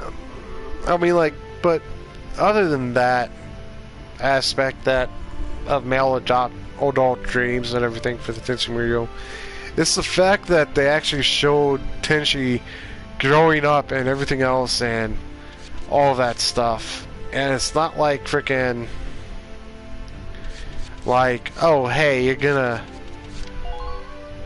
do this because it's like, oh, but they actually made it a story. It's like, hey, they worked on it. They made it a story. They made it work. They didn't really just go like, oh hey, you're gonna do this, this, and this.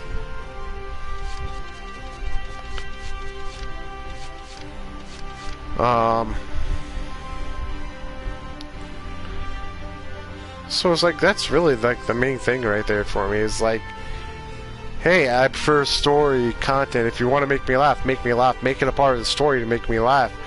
Make me go through stuff. I mean, I'll be honest, there's some animes where it's like, there's some moments in anime where some of them made me cry.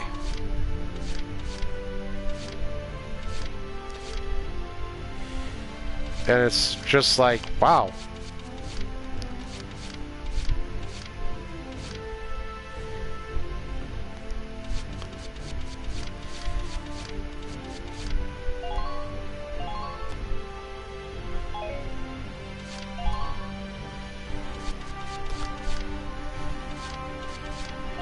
I mean, that's why it's like, I much prefer, how can I say this? I much prefer things, like if I'm gonna watch something, I prefer things that like are telling me this stuff for a reason for the story. They incorporate it into the story. They don't just make it because it's a check in the box, like what a lot of companies are doing nowadays. And that's like the biggest thing for me. I mean, like, do I care if the main actress in the live version of My Little Mermaid is African American or black? No, I don't care about that. What I care about is the story. That's what I care about. I mean, like, make me remember some stuff from my childhood, from the original movie and everything. It's like people have been going on and off about, like, oh, the original cartoon movie was misogynistic and everything like that. It's like, really? I wouldn't see that. Were we watching the same thing as kids? I mean, like, the only thing I can really understand is Kiss the Girl song. This is a Kiss the Girl song. Yeah, sure, I can possibly understand taking that out of the live action movie. But it's like, really? Just because of one song you want to say that movie was misogynistic? Come on. I mean, I really don't care about stuff like that. I just want a movie that's gonna entertain me. It's gonna give me, how can I put this? That's going to, I want something that's going to entertain me, something that's part of the story, something that's going to get me involved in the story. Like I said, not just a check in the box. I mean,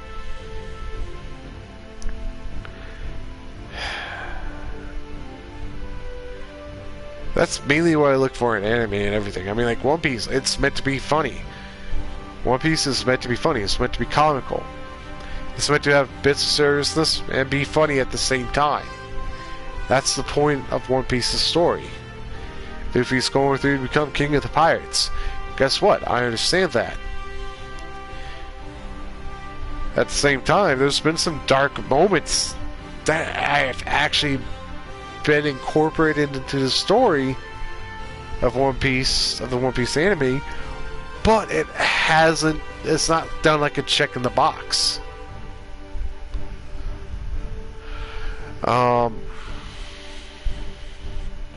Another prime example of this type of thing. Ooh, boy. Here's a big one for you folks. The, not the last Ghostbusters movie, but the one before that, with the all-female cast for the Ghostbusters. Do you think I care if the, Ghostbusters are all female? No, I don't care about that. But the main reason I watched that movie was because, one, it was a Ghostbusters movie, and I'm a big fan of Ghostbusters. Anybody my age tells you they don't know Ghostbusters and weren't a big fan of them, ooh boy, they either lying or they just don't know. But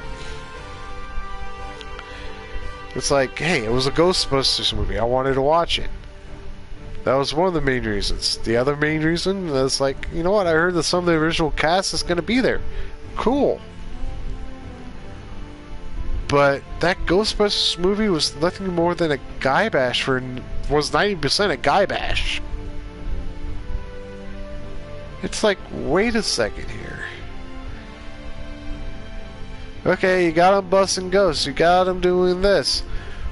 But the entire movie is a guy bash fest. I mean, like, it's like, I'm like, Kevin Helmsley, I know he enjoyed it because it was his first comedy role, but come on. He basically turned him into a dumb blonde. And I mean, like, don't get me wrong, I understand the point of it. It's making fun of the guy's view of women that are blondes are dumb. But let me tell you this, I know blonde women that are pretty damn smart. But it's like, you're gonna do that for his character through about 90% of the movie? Now let's move on to the last Ghostbusters movie, Ghostbusters Afterlife. I enjoyed that movie. That movie was not only a throwback to my childhood, but a true sequel to Ghostbusters 2. I mean, like, tell us about what happened to Egon, for example. Egon had a family. He ditched his family because he thought of something important. He was being the last known guardian. And yet it's like, at the same time, it's like, it didn't turn into a guy bash fest. They weren't bashing on females. They weren't bashing on guys. They weren't bashing on homosexuals, lesbians, or anything like that. They were legitimately telling a story with it. You don't get that in too much movies nowadays. You don't get it in cartoon shows nowadays.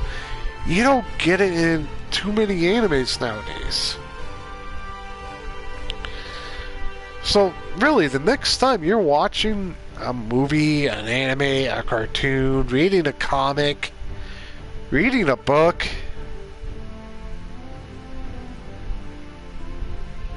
stop and think, is this only doing it for checks in the boxes? Or is this really telling me a story? Is this really telling me anything? Is this really teaching me anything? Is it like what? Because let's be honest here. This is a book that I know everybody likes to talk about nowadays. Genderqueer.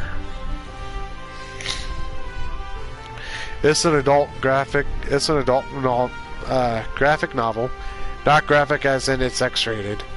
Granted, there are some parts that are borderline adult in that book, but it's like telling the perspective of a person when they're trying to figure out the gender identity and everything. It's like, you know what? I have nothing against that. But the entire time, I'm like reading the synopsis of the book, and I'm checking out excerpts of the book and everything else. It's like this is feeling like nothing but checks in the box for me. Why does it feel like that? Why is it doing that? Now, the reason why this book is a big controversy is because there are some schools that allow it into their libraries, while a lot of parents don't find it appropriate for schools. And I'm not talking like middle school, high school. I'm talking elementary schools. You kind of see the thing here. I mean, I can understand limiting books and everything, possibly even banning them. But it's like, hey, you know what? You gotta know when to call what to call, and when to call it. Now that the book Genderqueer is actually rated for young adults and older. That's because of the content of it, what's depicted in it, what's talked about in there.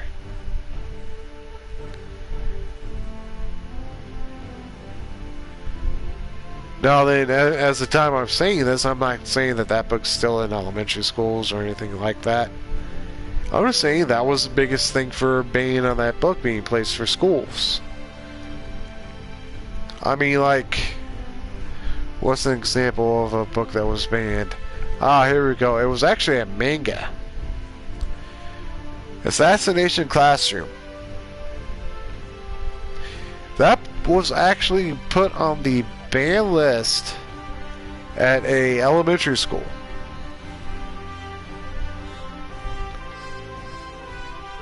People won't raise an uproar about that. But when a book called Genderqueer is being put on a ban list, there's an issue.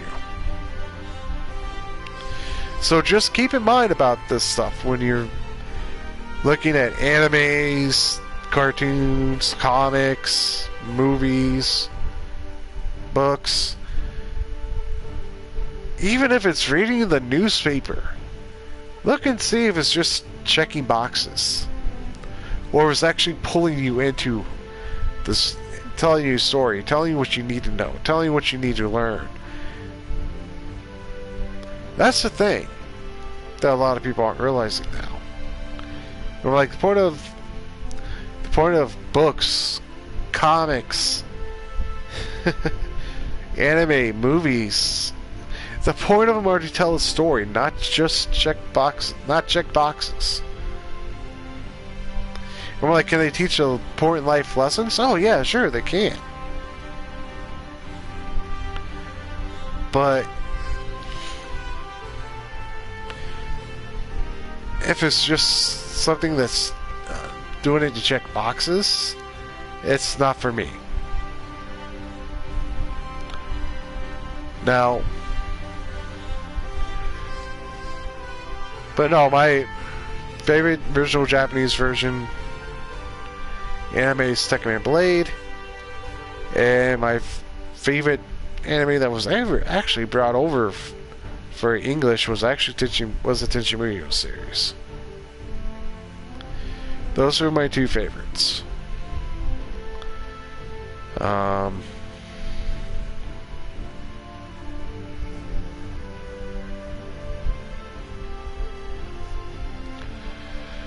mean, I could, but it's kind of hard to do on my PlayStation. Give me a second here.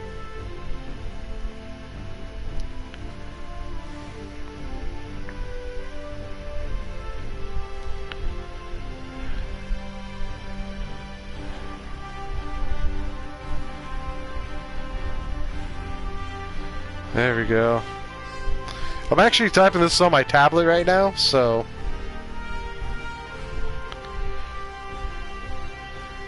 And then...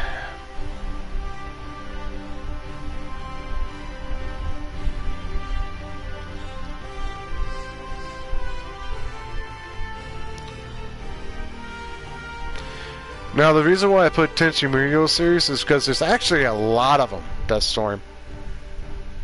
There's actually a lot of Tenchi Muyo series out there. It's not just one.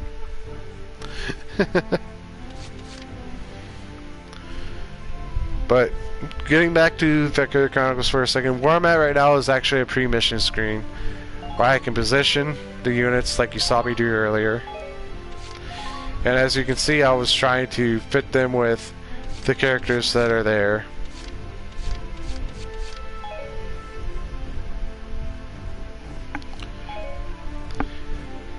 Now then, when you're ready to commence combat and in the briefing, just go ahead and deploy. We're prepared. Split into 2 teams. Offensive Now, and defensive. Squad 7, move out. obviously, what you're trying to do here is try to complete the mission, wipe out troops, don't get killed, obviously. All right. Now then, at the end of the mission, there's always a grade screen that you get where it goes up to A, goes from A down to F. If I remember correctly, I'd never gotten below a C's rank, so... But, it depends, the grade depends on how many enemies you kill, how quickly you get through the mission, as well as everything else. For example, you see I have an engineer just to get my tank just in case. So, Moving out. let's see here. Pull it together. Enemy sighted. As you can see, I just had somebody shoot off at me from the side, so that means there's an enemy over there.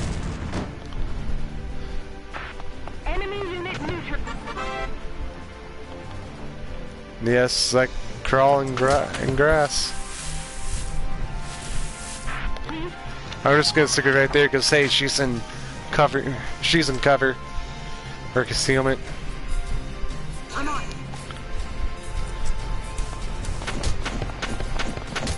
And I can bring her over here to kill this guy. Now then, as you can see, it's to kill and then shots I have. Did I know Assassination Classroom had live action? Yes, I did. Here I come. I haven't seen it yet. The last thing that I saw of Assassination Classroom was the little movie that they did for the remembrance of the alien. Kiro Sensei. I want to say his name's Kiro Sensei. Man, it's been so long. But it's like...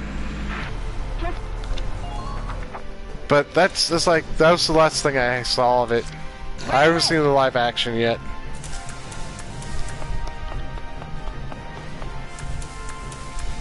How's it going up there, Russ? Okay, the reason why I just walked her all the way over here is because I was trying to see if there's an enemy in the grass.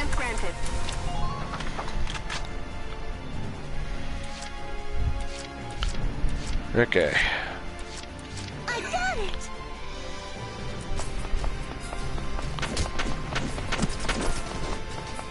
Enemy sighted.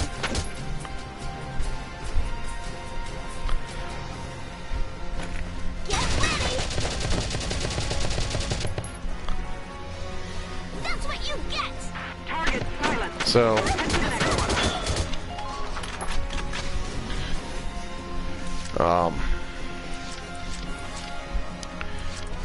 Yeah, see there's an enemy tank there. So I gotta try to get these guys over there to take care of that tank. I'll make this look good.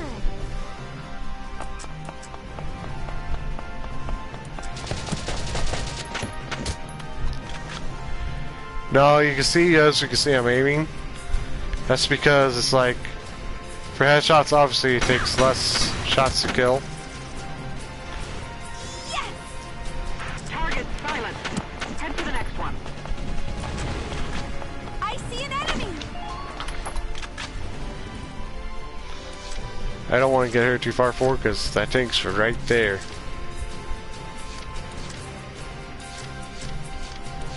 Ah, leave it to me.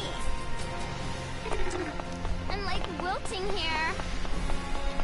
What you just saw was the negative pop up on it. Spotted an enemy.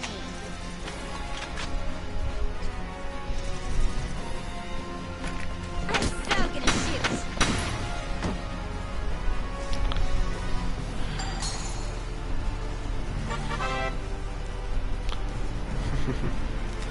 No, what you basically saw me do, I took down a leader. I took out a command point for them.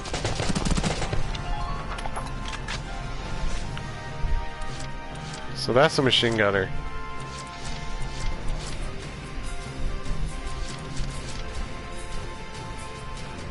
Been waiting here.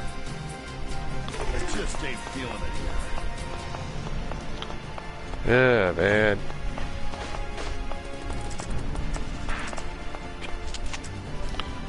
Let's see if I can shoot that guy.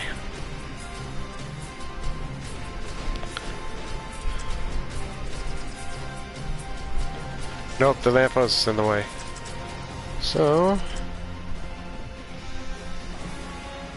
let's see. Nope, couldn't get it. I was open.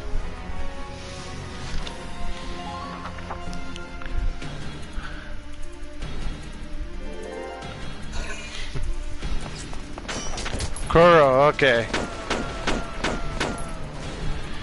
You see, it's been so long since I've seen some of these animes that I forget some stuff. Oh.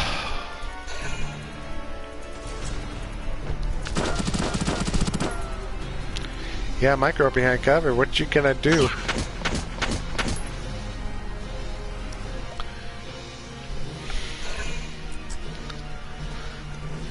Wait, there was one there? Mother puckhooker! Why didn't he pop up? Alicia. Okay. So, I knew there was another guy there.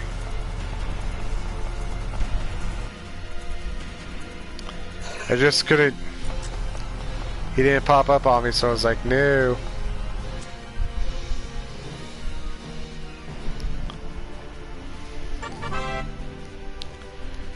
Okay, orders what I can give.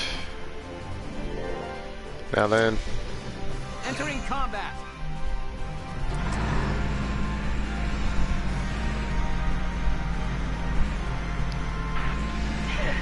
Must be my lucky day. Enemy sighted.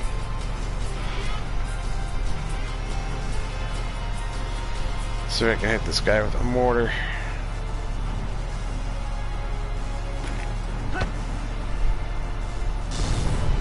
There he is! Make sure we control the high ground.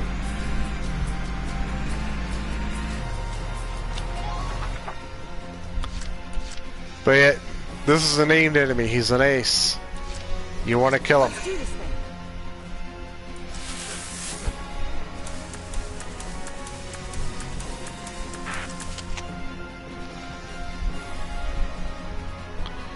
Hopefully he doesn't go down on me.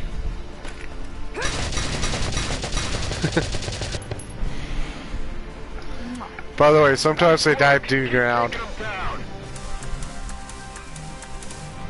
Medic! That's what I was hoping he wasn't gonna do. They'll make it. That's a promise.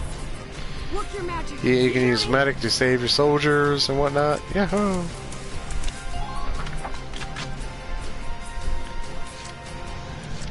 turn, okay? Can't believe I lost Dallas. I lost my engineer.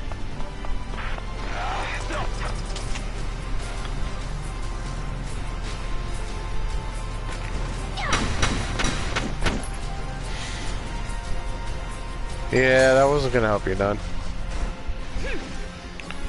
Good work. Keep it up.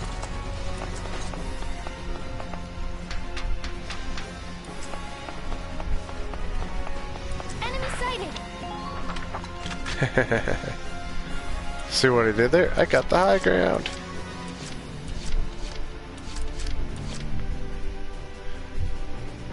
Yeah, leave it to me.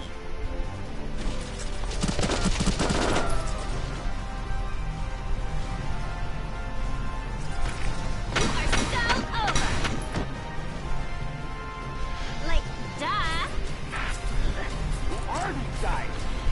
Man.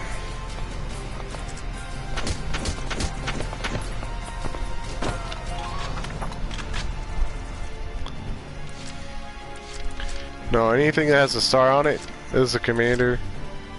Or a little badge, I should say. Just watch this. I just ain't feeling it here. Ah, come on, dude.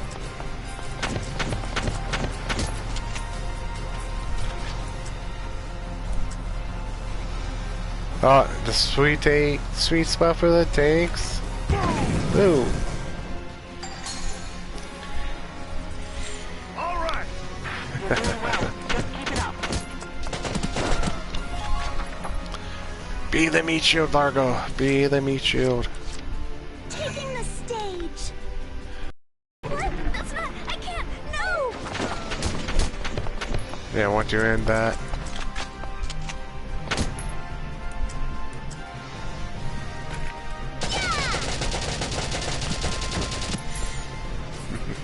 Man down. Everybody be careful.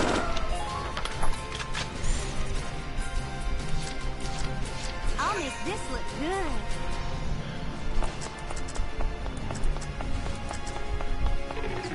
Right, until I was all...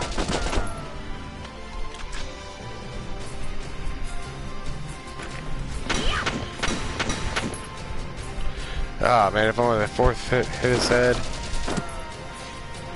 This guy's almost dead.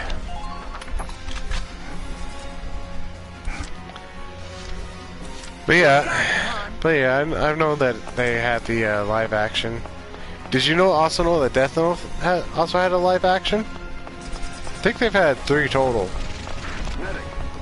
Two based on the anime, then 1 based on L himself.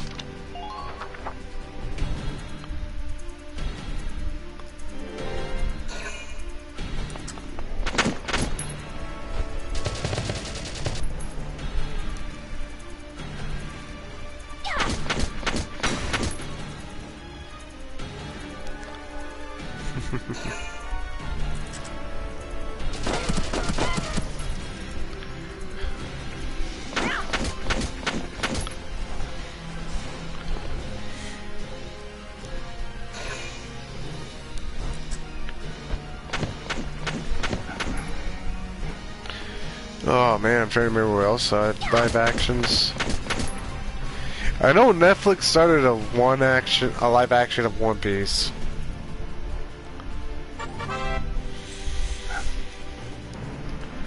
I've seen clips of it. I don't know what to say about it. Here we go.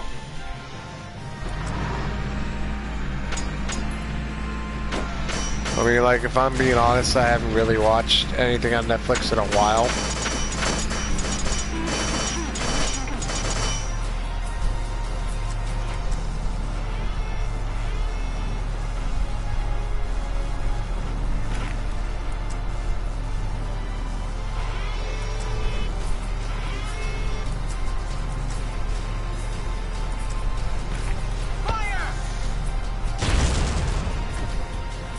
Get that shock trooper out of there. Now you have less.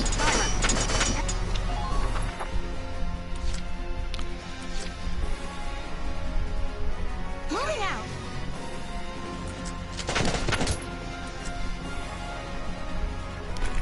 Now. That engineer's dead.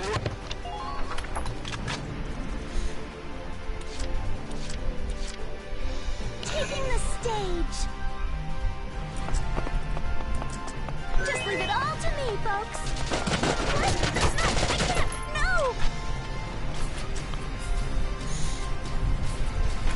Get ready. That's what you get. You're doing well. Just keep it up. I'll make this look good.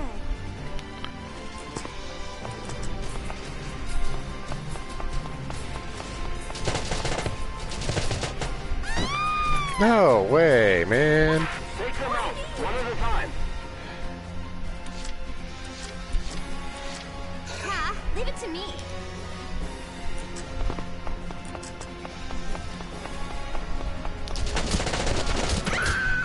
Oh, come on. In trouble here?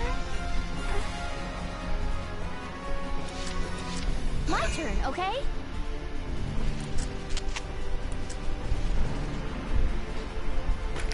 Please hit.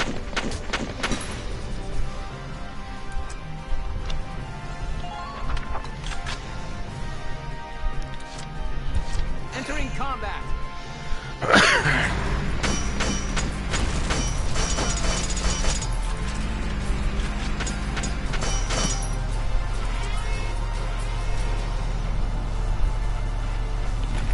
I want to kill this tank. Oh, come on, tank. How could you miss that?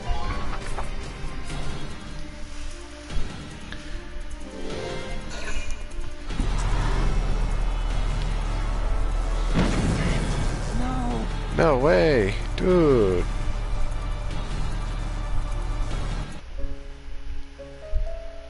Okay, well, as you can see, I'm doing horribly right here.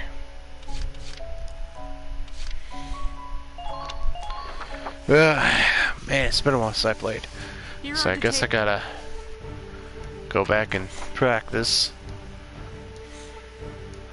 I mean, I guess I was trying to rush it a bit.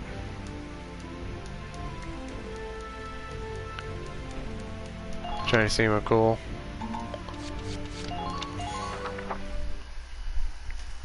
But, so, okay, what is it?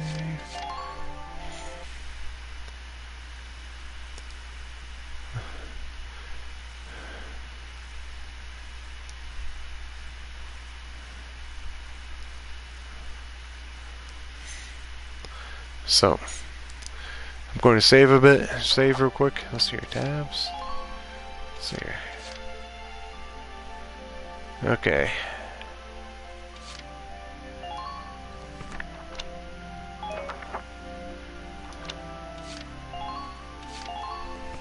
Can you all hear me?